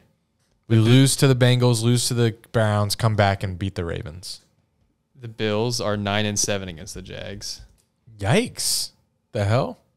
Wow. The Steelers are 13-12 against the Jags. Don't say that so proudly. It's just pretty much 500. Yeah, it's coming back around. Yeah, it'll be tied. But the Jags still own the Steelers in Heinz Field. Let's check that. Although I think someone checked me on that. The TikTok I made. I think we're 5-6 in Heinz Field, but it's still close enough to own. That's still impressive, having almost a 500 record in someone else's stadium. Yeah, and it will be 500 this year. Yes, it will. What is your? They'll prove us wrong. Yeah. You said win against the Ravens? I say loss against the Ravens. I think Lamar Jackson is going to have an insane year because he's getting paid. That's the motivation. Yeah, that'd be. Oh, that's what he wants. But he already got less motivation to. He got his bag. Is Zay Flowers the guy you said is like AB? Is he the fast one, or is that Addison? I don't know who's technically faster. The comp that I saw a lot for Zay Flowers was AB. Wow. I'm looking at their depth chart here. And if Odell just doesn't move it for me. He's getting so much money. Odell, Rashad Bateman, and Zay Flowers, and Mark Andrews. I mean, Mark Andrews is their wide receiver, is their main target. Yeah. So. It's like the Walmart version of Pat Mahomes and Kelsey. But it's still very good. Yeah. Fuck. This one's tough. Sunday Night Football, Jags. Nice Florida weather. This could be like the Seahawks game of 2017. Give us the dub. It's just. Didn't you just say lost? Yeah, I did. I changed it. Okay. Can we move on? Yeah. Sure. You're done talking. We can move on, right? At the Bucks, which I think you guys are going to. Okay. Kyle Trask ain't doing shit. This is Christmas Eve. I don't know about this one. Baker Mayfield. He'll be benched. Yeah, probably. Or cut. They didn't. I don't. Bro, they have nothing. They did not draft a single. Nothing in the QB room. What are they going to do? They're going to play with these guys. They're tanking. Like even teams. This is tanking. This could be a Matt Ryan team. This tanking without tanking. How do you not address quarterback by going to get Baker? Like even. Hey, this could be Caleb Williams. Yeah. Watch. Yeah, Caleb Williams' watch could be like the Cardinals or the Rams. Didn't the Cardinals just pay Kyler? Can they get out of that? A year or two, or no, last year, yeah, the whole like video game clause. Remember? If I were them, I would look to trade Kyler and keep that pick, or they could just hold that pick for ransom and and get a lot out of it. And then they have the Texans first and their own first next year. Remember the Texans with the trades on draft night when the Texans trade up to 3 to get Will Anderson. So oh my god, that's crazy. The Cardinals and the Texans, I mean that could be like 2 top 5 picks there. Yeah. So if they want to get Caleb Williams and they don't have the first pick, they could get Caleb Williams. Wow. Probably. So Kyler to the Bucks. W. All right, next. Hosting Bryce Young and the Panthers. Win. Oh, that's a dub. And then closing off the season with... This should be in line where I have been saying we'd be. At the Titans. I'll give us a win. Yeah. I think we end the season strong again going into the playoffs. I mean, it looks like you guys would have the division locked up at this point. I think I gave us like a 5-game Our win backups streak. are better than the Titans starters. Who's the backup quarterback for the Jags? CJ Beathard. Right. He's nice. All right, what are our records? I think I gave us 13-4.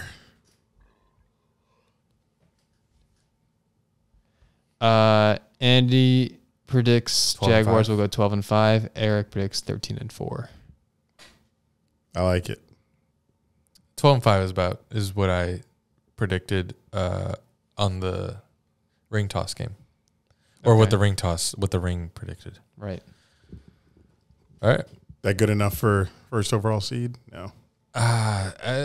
Maybe AFC. 14 is pretty much the number I think you got to get at. No, I like that record. Yeah, but you guys had losses against the Chiefs, against the Bills, against the Bengals. So those are the other teams that would be competing for that. So one seed would probably in my be tough. record, it's only the Bills or the Bengals. We beat the Bills in mine. Yeah, Bengals and Chiefs. Eric predicted Andy predicted losses against the Chiefs and the Bengals. Eric predicted losses against the Bengals and the Bills. And that's fine, but and Steelers. The AFC is so tough that we still might have a chance at 12-5. 13 1 seed? 13-4. Yeah, 13-4 for sure. Yeah, the record, yes. That could be 1 seed for sure, but I'm saying the losses that you guys had is going to probably prevent a 1 seed, assuming you guys predict everything right. But if the team has one less win than us, then we get 1 seed. Correct. Their schedules are very tougher than ours because we get the NFC South and the AFC South. Right. All right, everybody. Thank you for tuning in to another Jaguars video of ours on Dunn and Drew's Jaguars channel. Come back again soon. Bye. All right, what's next? NFC West by category. I'm so tired. NFC West by tired. Okay, so last week we did AFC West. That was so much fun. So now we're doing NFC West. Wait, is it? Oh, no, it's not. This isn't Win the Super Bowl or Die? No. Oh, I like that one. Yeah, it was fun, right? You were terrible. Yeah, I didn't die, though. Yeah, you did. Yeah, you did. You died hypothetically. I thought, okay. But I can still kill you. That's still allowed. Okay, I'll allow it. All right, NFC West. Give us a breakdown of the teams, please. Like what's changed? The Rams have no one. Actually, we'll talk about the teams as we get through. Best team, Niners. Worst team, Cardinals. Rams. It's really a toss-up. It's Rams. It's a toss-up. I don't know. But the Rams have Stafford and Kupp. That's tough to stop. They've Kupp and Donald is who I think of. And Donald. Who are Kyler's receivers? Hopkins. Just Hopkins. Is he leaving? Rondell Moore. It's Cardinals. They're the worst team. But Zion Johnson, who they drafted, is good. Who's that? I'd say the Cardinals. Wait, did I say Zion? You said Zion. Paris Johnson. Oh. I keep saying this wrong. Paris Johnson. I vote Cardinals. Kyler's going to run around anyway. He doesn't need protection. Oh, no. Okay, it's Cardinals. Kyle's hurt. Kyler's not going to play. What? Yeah. He's not? Kyler is hurt. For how long? He may not play the whole season. What? Like, he's probably scheduled to be back week 8, 9. They're going to be so bad. Why even play him at all? When did this happen? He tore his ACL in, December last year. Damn. Oh, shit. But the ACL, that's easy. It might not be ACL. I don't know. Oh. It's one of those knee things. Yeah. Best quarterback. Stafford. It's got to be Stafford. Yeah, it's Stafford. Let's assume that he's healthy this year. He's going to be healthy this year. Last year, he had an elbow thing. I would say Kyler, but what? Are we saying he's hurt? Even if he's not. Hell no. Kyler? No. Yeah. And Stafford. Kyler is not as good as Matt Stafford. I'm not even a big Kyler close. Fan. Good. He shouldn't be. Sucks. He sucks. He doesn't suck. Yeah. He does a little running around. That helps. He's a good scrambler, but I'm taking Stafford. I don't even think. From what I saw from Stafford Kyler, what do you see from Stafford last year?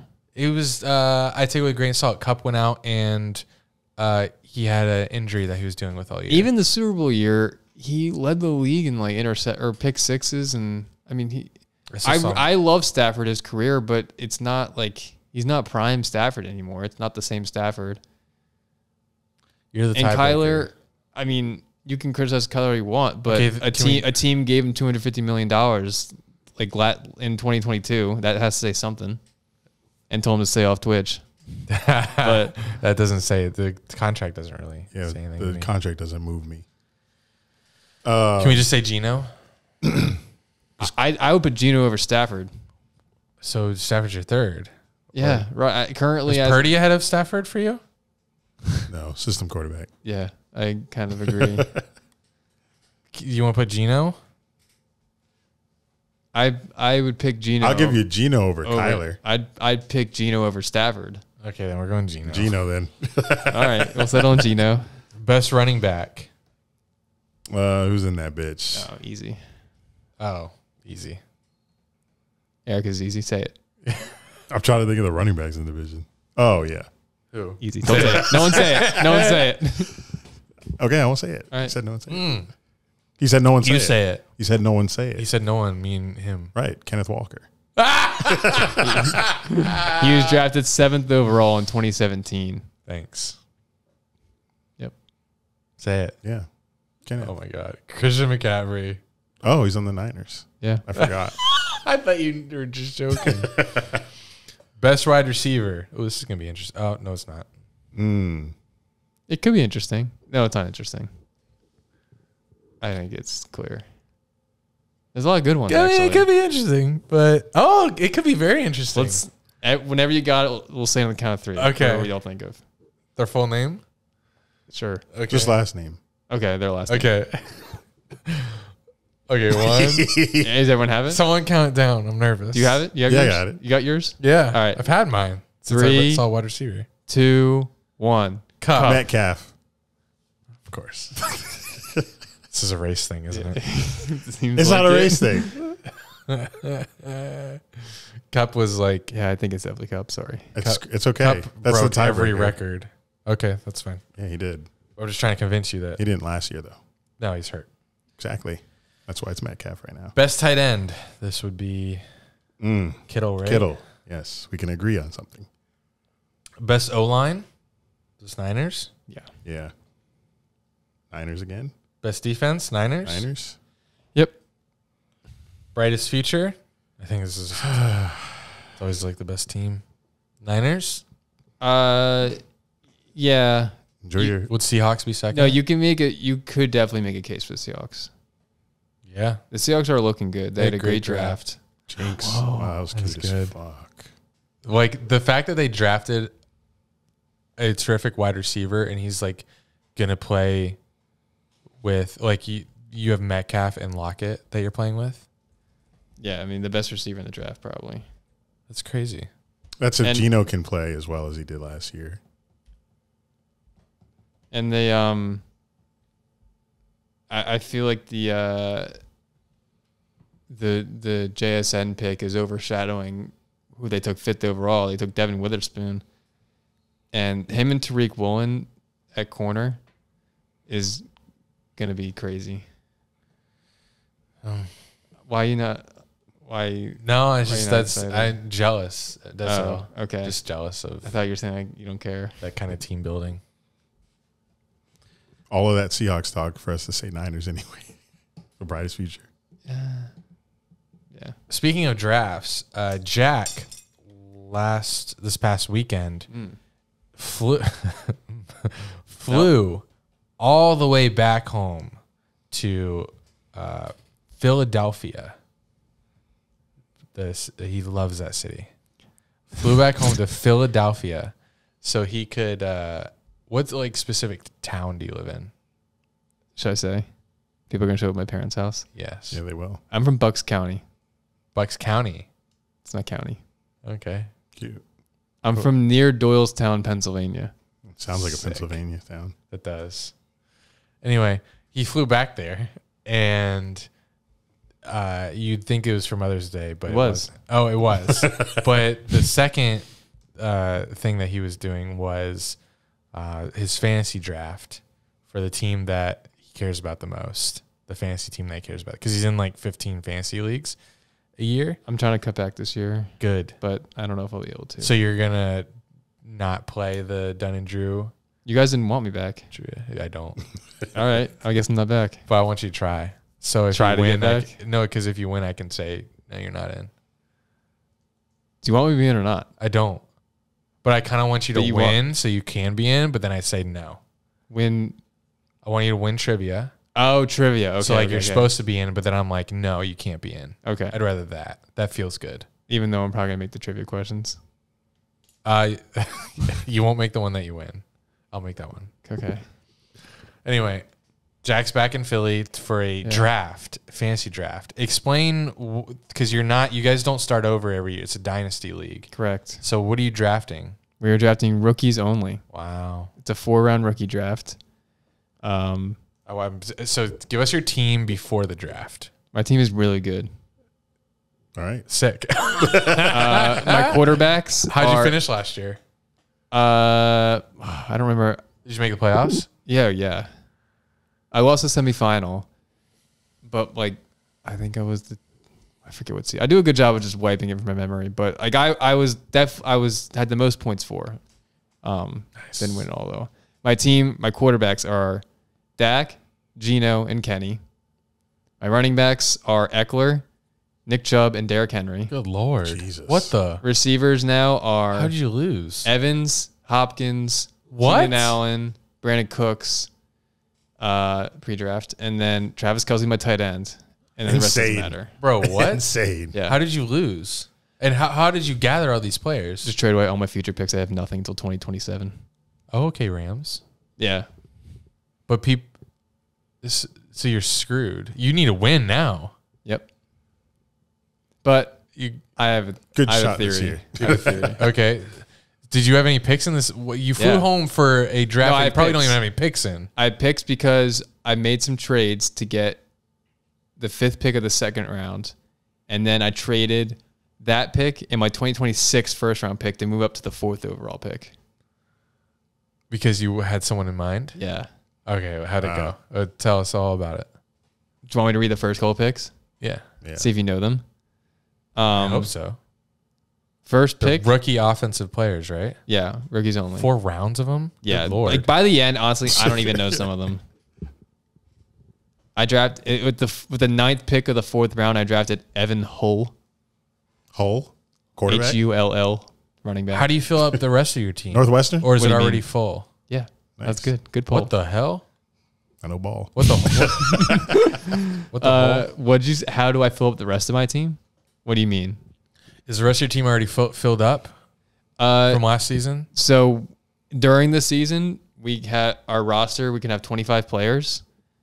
We can have 2 on IR. 25. 2 on IR if they're on IR in the NFL. And then we have 3 taxi squads, which is like your practice squad. It's for like you can stash rookies only on that.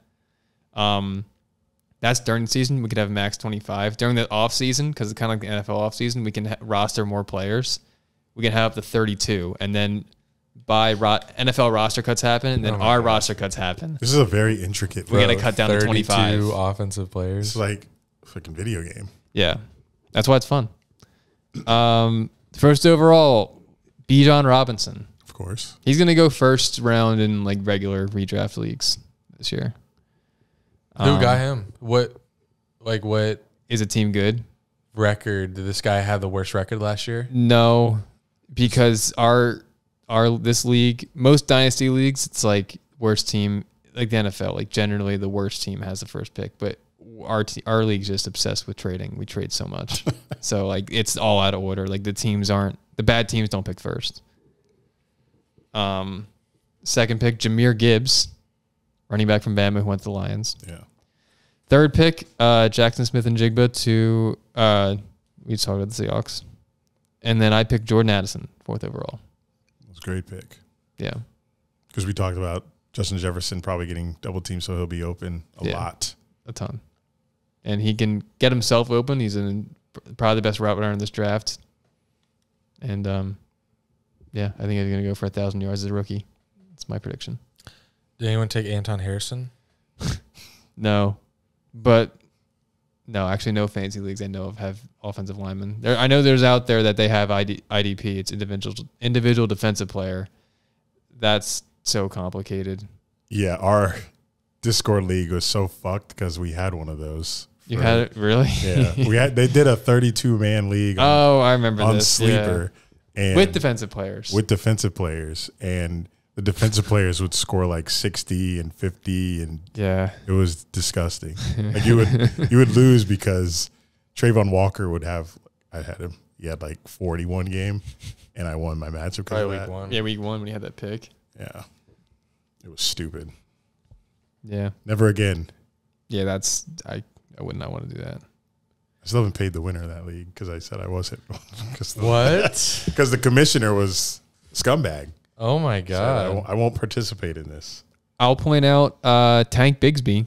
Yes. Went, the 6th pick of the 2nd round. And then, but like in a fantasy league, you're never starting him. Good. Maybe Etienne gets hurt, or but you guys have such deep rosters. Yeah. Okay. There's no one available on our waivers. Okay. Like it's that makes absolutely sense. Nobody. So you can stack. Okay. That's why we trade so much, because you can't. There's no one to pick up really. So you just got to trade if you want to get someone. Really. Yeah. That's how it works. And Parker Washington was taken 7th pick of the 4th round. By you? Not by me. Oh yeah, you got Hull.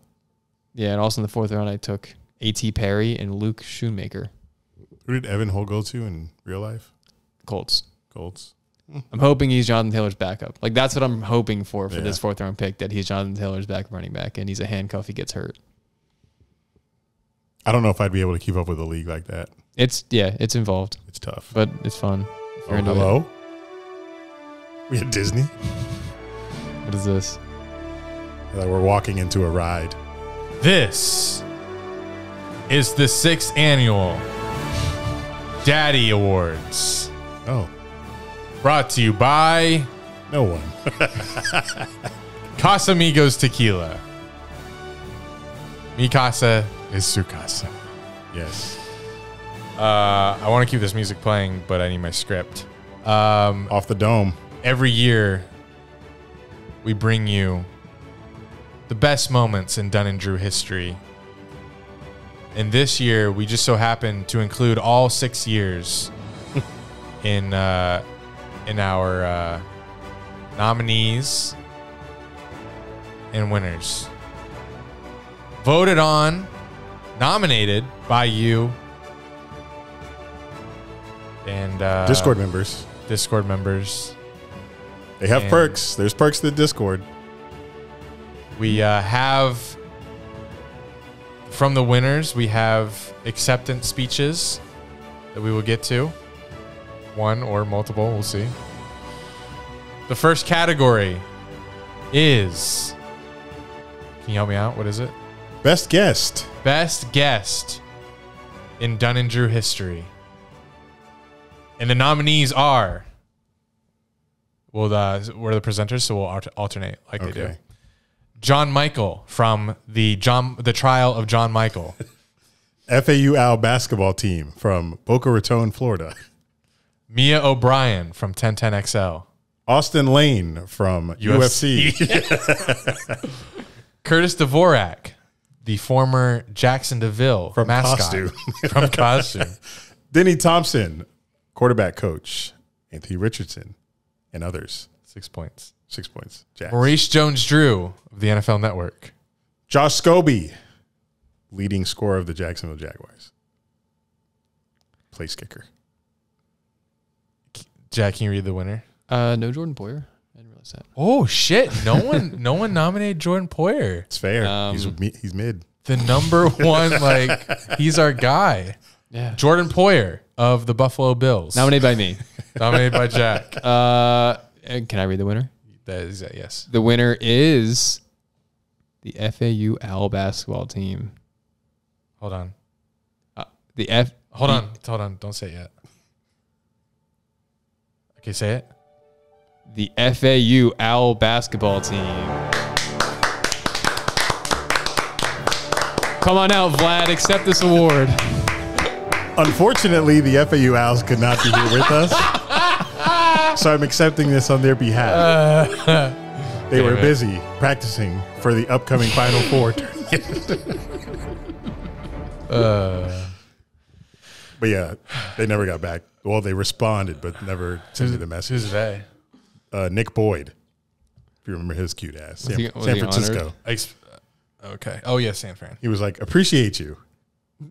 Then he said, let's do it, and then never sent it. All right. Thank you, Nick. All right, next category. Best segment in Dunn and Drew history. And the nominees are NFL top 100 players off the dome. Hung in... Jesus. It's like we're reading the script. Just saying hung is funny. Hung and promiscuous. Eat yo ass. What's next? Call in trivia. Call in trivia. I saying it? Yeah, that's your segment. You can say No, it. you say it. You have the jingle. You do the jingle. Jack's him throw of the week.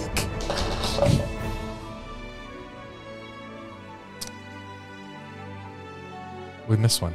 Oh. Spin the casa. Jack's movie reviews. Kings of the weekend. Jack, name the winner. The winner of best segment goes to NFL Top 100 Players Off the Dome. Come on out and accept your award. Tom Donald. I was just going to say Tom Donald. Awesome. Yeah, that segment is one that I'm... Oh, no, we'll get to our takes later on. Yeah. Congratulations, NFL Top 100 Players Off the Dome. We'll be seeing you in July. God, I hate that segment. All right. Next category. Best host. And the nominees are... Jack. Done. Drew. So much self-loathing in that. Jack, who's the winner? The winner is Jack.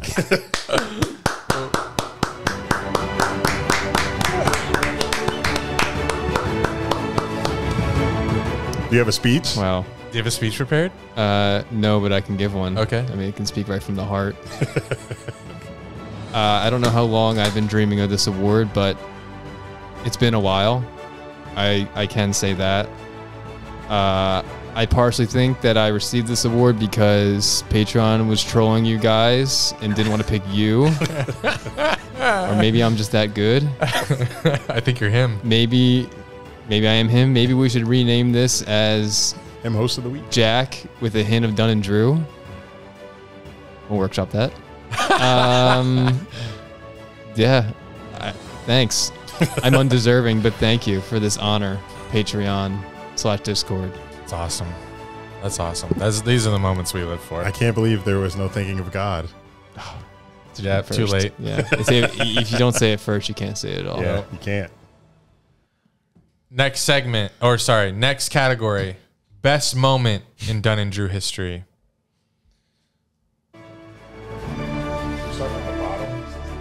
Okay. The nominees are... Take Care karaoke outro. When Brian called in and his baby was moaning in the background. Done breaking the away game curse. Versus the Jets. Oh, God, great moment. The first time we took callers for Dirty for 30 and BP called in and said, "What up? It's your boy BP." Our reaction after the Jags playoff win versus the Chargers. Oh, man, so good. Eric talking about taking a shit on a plane and throwing the toilet paper in the garbage can. I forgot that. Chill. Re-exposed. Angelo Donadio's voicemail getting cut off 4 times during trivia. All right, Jack. The winner for best moment goes to Angelo Donadio's voicemail getting cut off 4 times during trivia.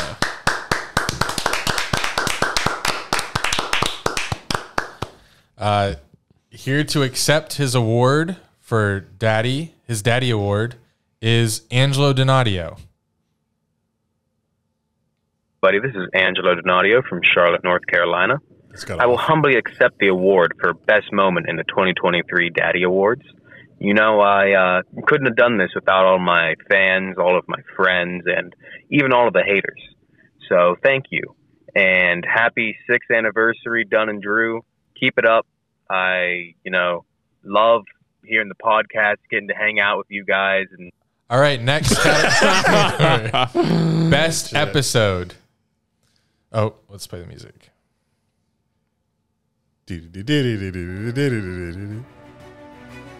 Best episode. And the nominees are Boogie 5. What was the name of that one? I think it was it Boogie 5? I think Boogie 5 was in the title. Gotcha. Episode 200 at Randy's Nuts. R.I.P. Spank Bank University. I bit my lip.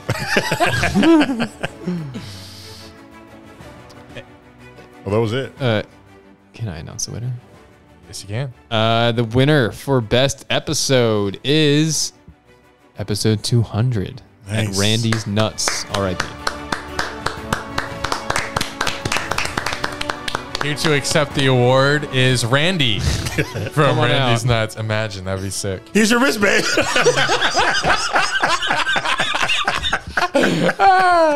Guys, I think this would be a good time to give your wristband back. That's a deep reference. Woo. Whole skit about it. Congrats, everyone, for winning their 2023 Daddy. That was fun. Hopefully, it brought back some memories for you.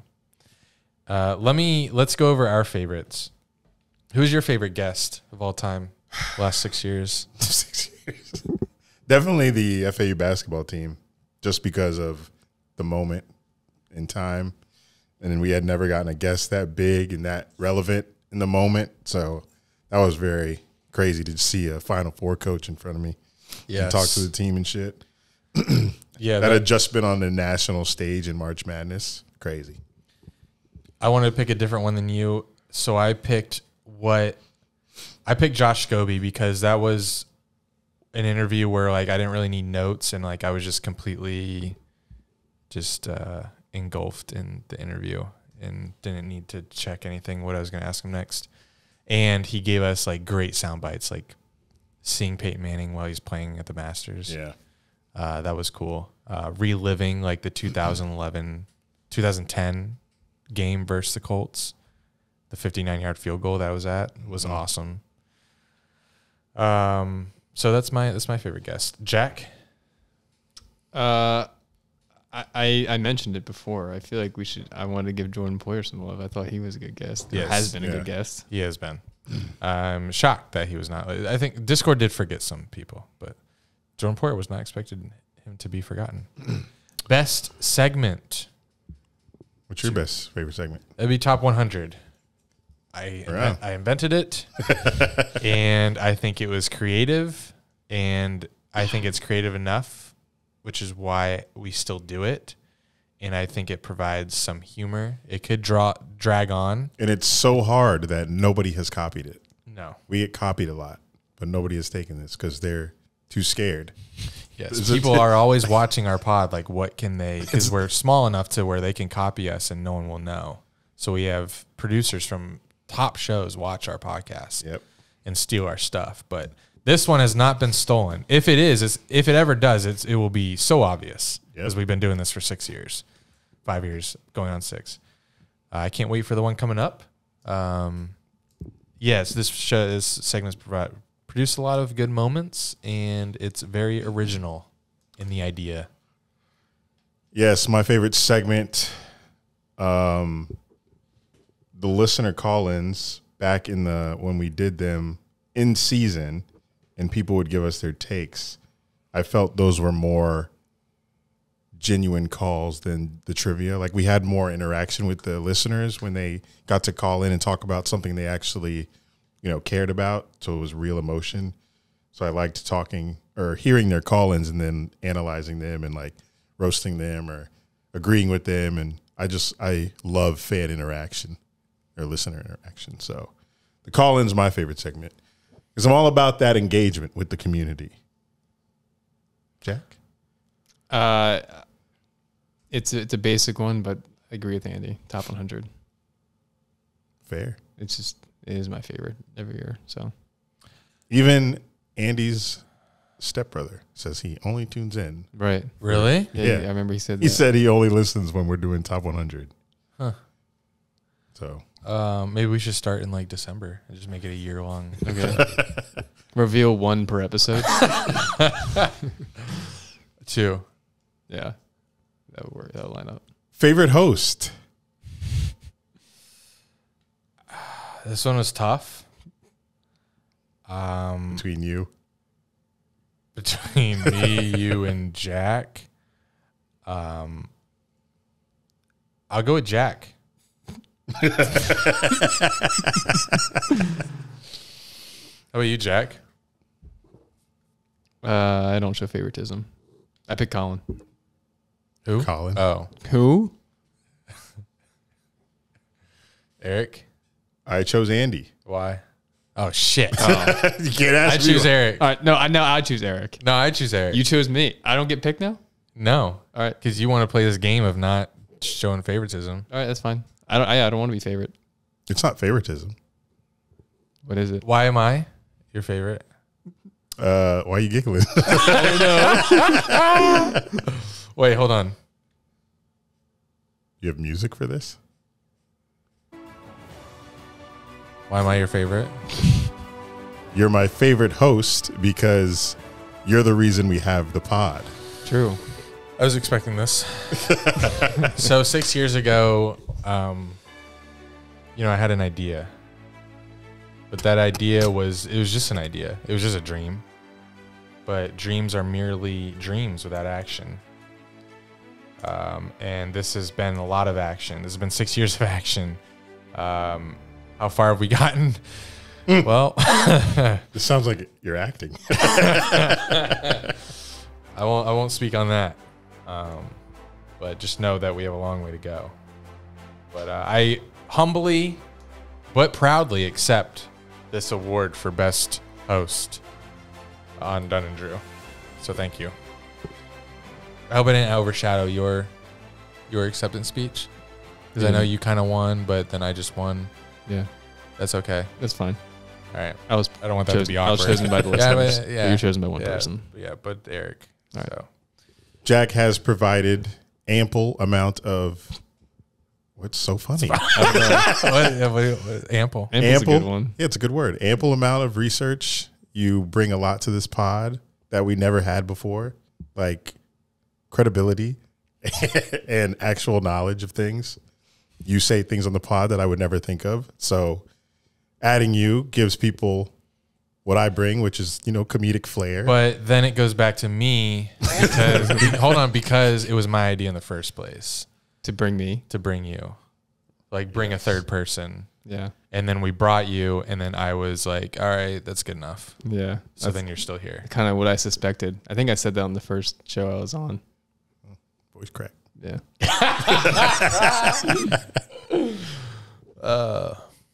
Anyway.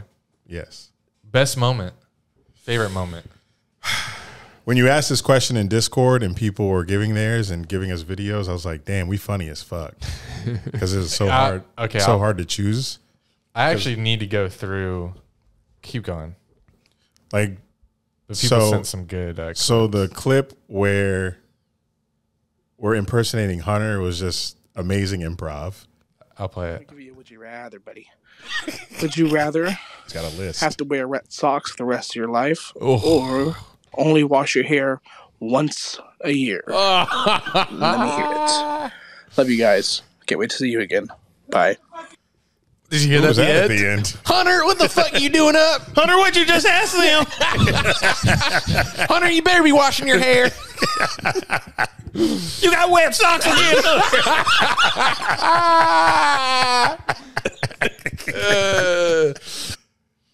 Great. That's great content. And then I can play the Brian one. Please, that one is amazing. Another great moment. It's in Snapchat. 30. It's also on. It is. All right. Well, voicemail's done. Voicemail's done. 120. Oh no, this is. I think this I'm is. not gonna mention. This one's Angelo calling in. It's in Snapchat. You said. Yeah. Tyler sent it this afternoon, I believe. So this is Brian. It was one of the nominees in Best Moment that yes. we just mentioned. When Brian called in and his baby was moaning. His brand new baby was moaning in the background. God damn, we talked a lot today. Yeah, the Snapchat group been jumping. Must be retreat coming up. Good Lord. People trying to save their spots. What the fuck? It's in there, I promise. I replied to it today. I'm at last night. Fucking hell. It's in there. And now I'm at this morning.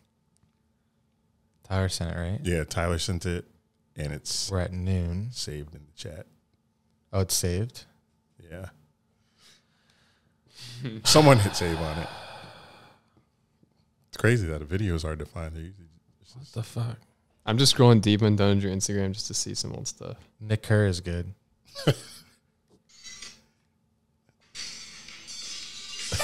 What did it say? Clinch first pick? Yeah. That's a Stone Cold. That's a wrestling reference there. Ah, okay. The beer thing. Right. You don't see it? Here it is. Like a little bit, but he's not there. We're not there. We're not there. I'm there. Jeez, this is really your thing. What the fuck? Andy, I just want to wish you a happy birthday. Bro, baby moaning ain't supposed to sound like that. I was so tired this episode. I had to stop that. Brian, what the fuck? Bro. Why your baby sound like a bad bitch? Like a bad bitch? I'm dead. That moan was too sensual. That's a baby. Why your baby sound like the cover of Pornhub, baby? Sexualized. Is that wrong? Hell yeah, it's wrong. No, for you to say that. Yeah, that's what I'm saying. It's wrong as fuck. Sorry. That's what it sounded like. That's what this podcast, that's what you get here. But sorry, that's what it sounded like. Well, we're playing it again. So try to contain yourself. I'm not horny from that. I hope not. It's your fucking nephew. There's nothing to contain. It's just, it sounded like a woman. The third moan killed me. Like the third or fourth one. Andy, I just want to wish you a happy birthday. I love you. This podcast has been such a big blessing to me, and you guys have been such a big blessing to me. You guys are some of my best friends from the very beginning, since it started to all the retreats and everything else in between has been very special to me, and I am forever grateful for that. I will hope that this day is special for you as it has been meeting you for me.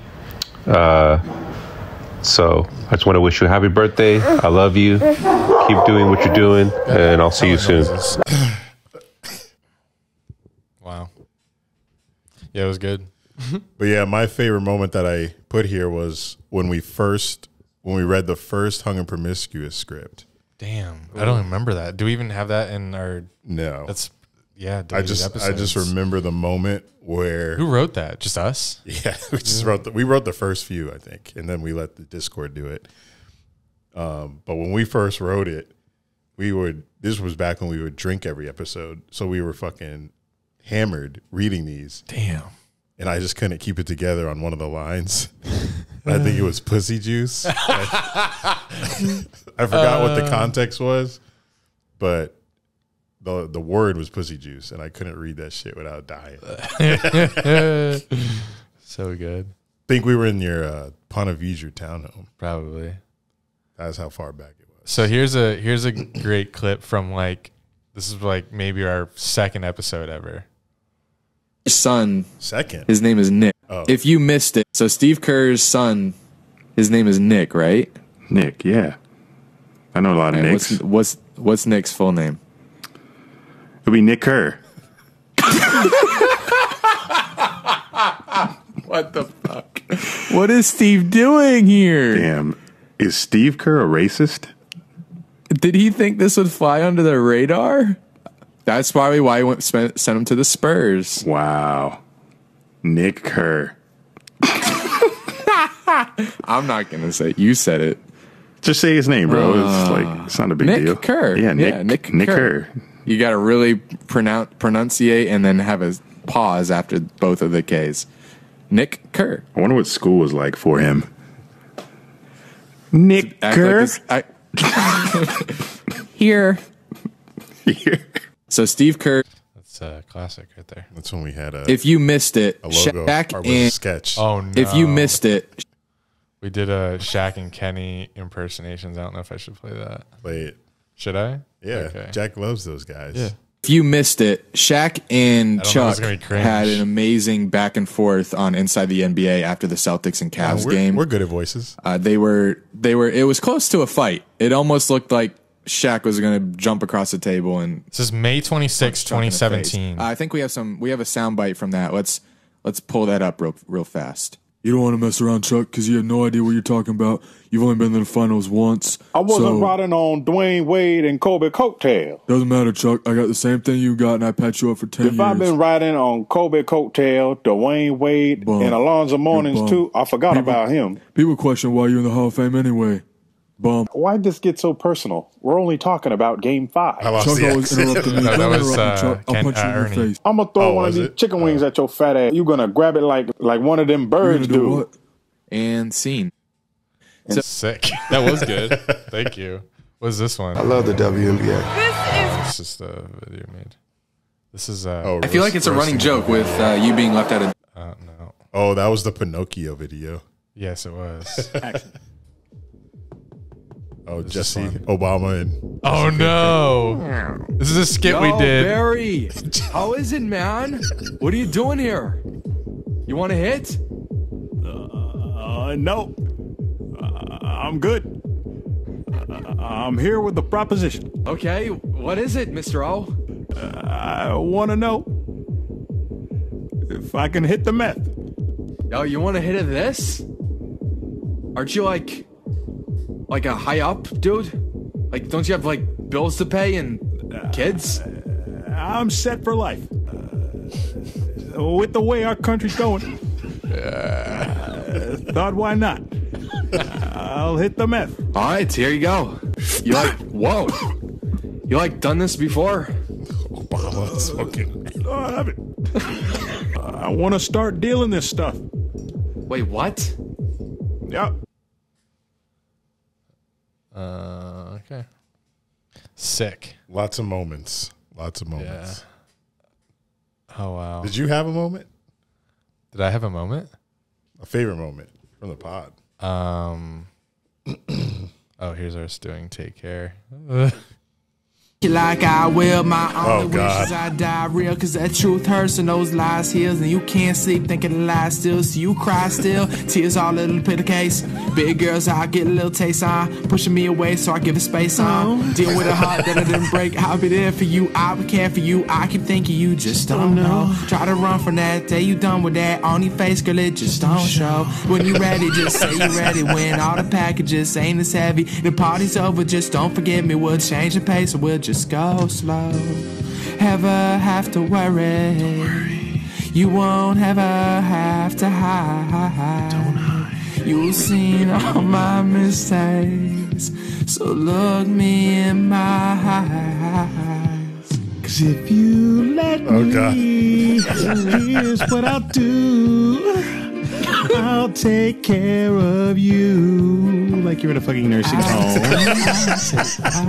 They don't get you like I will. My only I can't nursing home. My favorite moment was the time we took Collins for the first time in my townhome. We started laughing so much that they were doing Dirty for 30s. I was in so much pain, like we were crying on my bed. Listening to these. We had BP do the "Hey, it's your boy BP." I don't know why that killed us. Like right when he answered the phone, "Hey, what up? It's your boy BP." And then David had his where he was like going to go into his Dirty for 30. We're playing the music from, and like, he said, "All right, here we go," like 10 over times and over, before starting, and that was just killing us. So if you're an OG, you know that moment. Best episode? I can't name one. There's too many. There's too many where we've ended and I was like, whoa, that was really good. But the Boogie Fives with Tommy at the townhome, that doesn't stick out as like, oh my God, such a good pure episode. But that was just really fun. It was just a good line. I think that's just what it good line, and then memorable. We like live streamed it or something. Yeah, we did. We live streamed that one. I think on Twitch. Yeah, we did Twitch like 2 times. And then the FAU episode was really good because it wasn't just the FAU interviews. We had a good episode around that. Yeah. There's a million moments among several episodes that are great. That's why I couldn't pick an episode because every moment that I remembered that I thought was funny or whatever anybody showed me was from a different episode. So, like, sometimes we hit, sometimes we miss. But in recent memory, the Jaguars playoff win against the Chargers, because I had never been happier after. As a Jags fan, I had never been happier than that moment. Like, we'll probably never experience a game like that again. No, we will not. So I try to cherish that memory as much as I can. That's why that video is pinned to my Twitter. Moment / episode I was going to mention, it's actually neither, but the food review video. This is your first day with us. Yeah, the first day, you guys. And you're holding a GoPro for us. Yeah, that was fun. I sent you guys a text. Someone asked if we're doing that again, or if the menu changed so good that we don't have to. We'll do it after they change the stadium. No. So I sent you guys a text with which inspired polling Discord with their favorite stuff, and it was me putting together like the last 6 years. And I said the most viral moment was the TikToks we made from the Jackson DeVille interview. The most impactful was a stadium food review. And the most memorable moments have been the retreats with the group chat. Best guess, FAU basketball team. Drunkest episode, Boogie 5 episode. Best episode, no clue. Worst moment, when we lost the Hard Rock sponsorship. Best editor, Colin. Best third host, Jack. That Hard Rock shit stung. Yeah. All right. Congratulations to all the winners. Yes, congrats, guys. Heard you thwarted a robbery. Yes. Oh, yeah. I've been waiting to tell this story for 5 days. Let me paint the picture for you. Thanks. Please. It's 5 a.m., 7 a.m. Wait, what? It's early. 7 a.m. Why did I say 5? I don't know. It's Saturday. Crack of dawn. It's Saturday, 7 a.m. And why you look evil? and Walter wakes up and he's like looking outside and coming to me. He's like, "What are we doing today?" And I'm like, "Oh, fuck. All right, I want to do chores most of the day, so I got to tire you out somehow." So I was like, "Oh, shit, I haven't been to the beach in a long time." And Walter's only been to the beach once in his life. Why do you keep looking at him? I don't know. Why is he looking like that? You expect him to come in and tell the story himself? He's like, "You better tell this shit right." That's what he's looking like. He's like, interesting. Strange. Lay down. So we go to the beach and get there, and it's very empty but very beautiful. Weather's great. Walk him into the end of the dune, walk down the stairs, drop my flip-flops out the bottom stairs, and then take him down to the water. And he's just going crazy. And we're there for like 15 minutes, and then I'm like, "All right, time for us to go on a walk to the pier and then back so you can dry off." I said that to him. And I look toward the bottom of the dune where the stairs end, where I put my flip-flops, and there's like a guy wandering there. And I was like, I wasn't going to walk with my flip-flops. But then I saw someone wandering, and I was like, I should get those. I don't know if someone's going to take them. So I go walk toward the flip-flops, and I get close, and I'm like, where are they? And then they're probably hidden by sand. And then I get closer, and then it's still not there. And then I get all the way up there. I'm like, what the heck? This never happens to me. Someone actually stole my flip-flops. So I was like, was it the guy that was wandering around here? Because he kind of looked a little weird. And me and Walter like speed walk up the stairs into the parking lot, and I see that same guy walking away holding my flip-flops, or holding a pair of flip-flops. And I was like, I've never stopped a robbery before, so I didn't know what to do. But I did it. I said, "Hey, can I have my flip-flops?" And he turned back, and he's like, "Oh, these yours?" I was like, "Yeah, man." And he's like, I knew he was going to come up with an excuse. He was either going to run or come up with an excuse of why he took them. And he came up with an excuse. He's like, "Oh, man, I saw these at the bottom, and I thought someone was just, giving them away."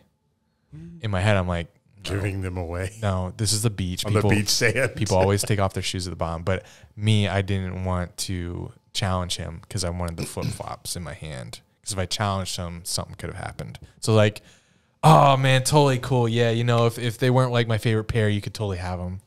You said that? I just said that. I was like, yeah, totally understandable. Totally understandable. And he gave him back, and I was like, thanks, man. That's it.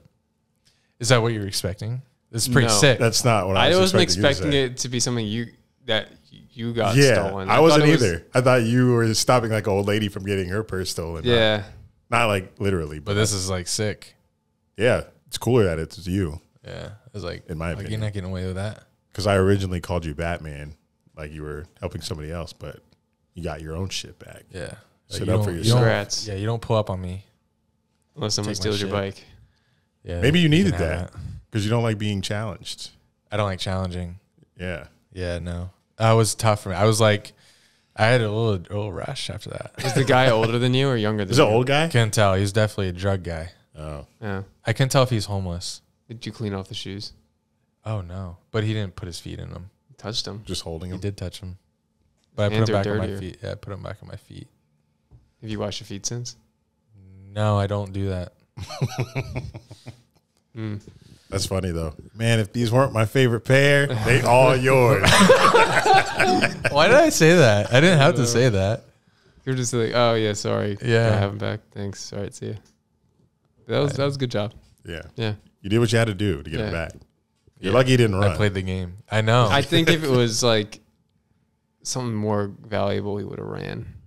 It's just flip flops. I don't think because then you run, it could be like a whole thing. You could call the police on reporting stolen flip flops. Well, if it was something more valuable, he probably wouldn't have seen him in the lot with him anyway. He would have been gone.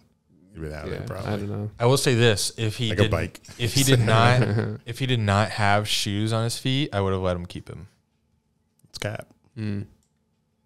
If he was taking him because he did not have shoes himself, I would have. If that was the excuse he gave you, you would have. No, I wouldn't even. If you got up to him and saw he didn't have shoes, you'd walk away. Yeah. So he was wearing shoes. Yeah. He wasn't like barefoot at the beach. Yeah. If he didn't have shoes, I would have felt bad. And like, you can have this one. I've had those for a while. Nice. So you're not your favorite pair. They're my only pair of flip flops. Oh, okay. So you didn't lie. They are your favorite. They are my favorite. They are his favorite. He's just choosing compassion. And they are nice. Compassion over sandals. Like how expensive are they? They're probably like 40 something. Okay. But 40 something like that was like 3 years ago. So they're probably worth like 60. With your very clean feet, they appreciate and value. That's all I got. Man, I'm proud of you. That's only. Sorry for cutting you off. Thanks for listening, guys. Make sure y'all get in our Discord and our Patreon so you can participate in more things like the DaDies Awards. Thank you guys for sending in your nominees and voting for us. It was a great time. Hopefully we can make more memories for you in our 7th year and the Jags' best year in franchise history. That's TBD. But until next time, this has been... I was going to say Jack's version of the show, but I forgot what he said. Jack with a hint of Dunn and Drew, baby. Shout out to Alex Sushinsky. If you know, you know. Oh.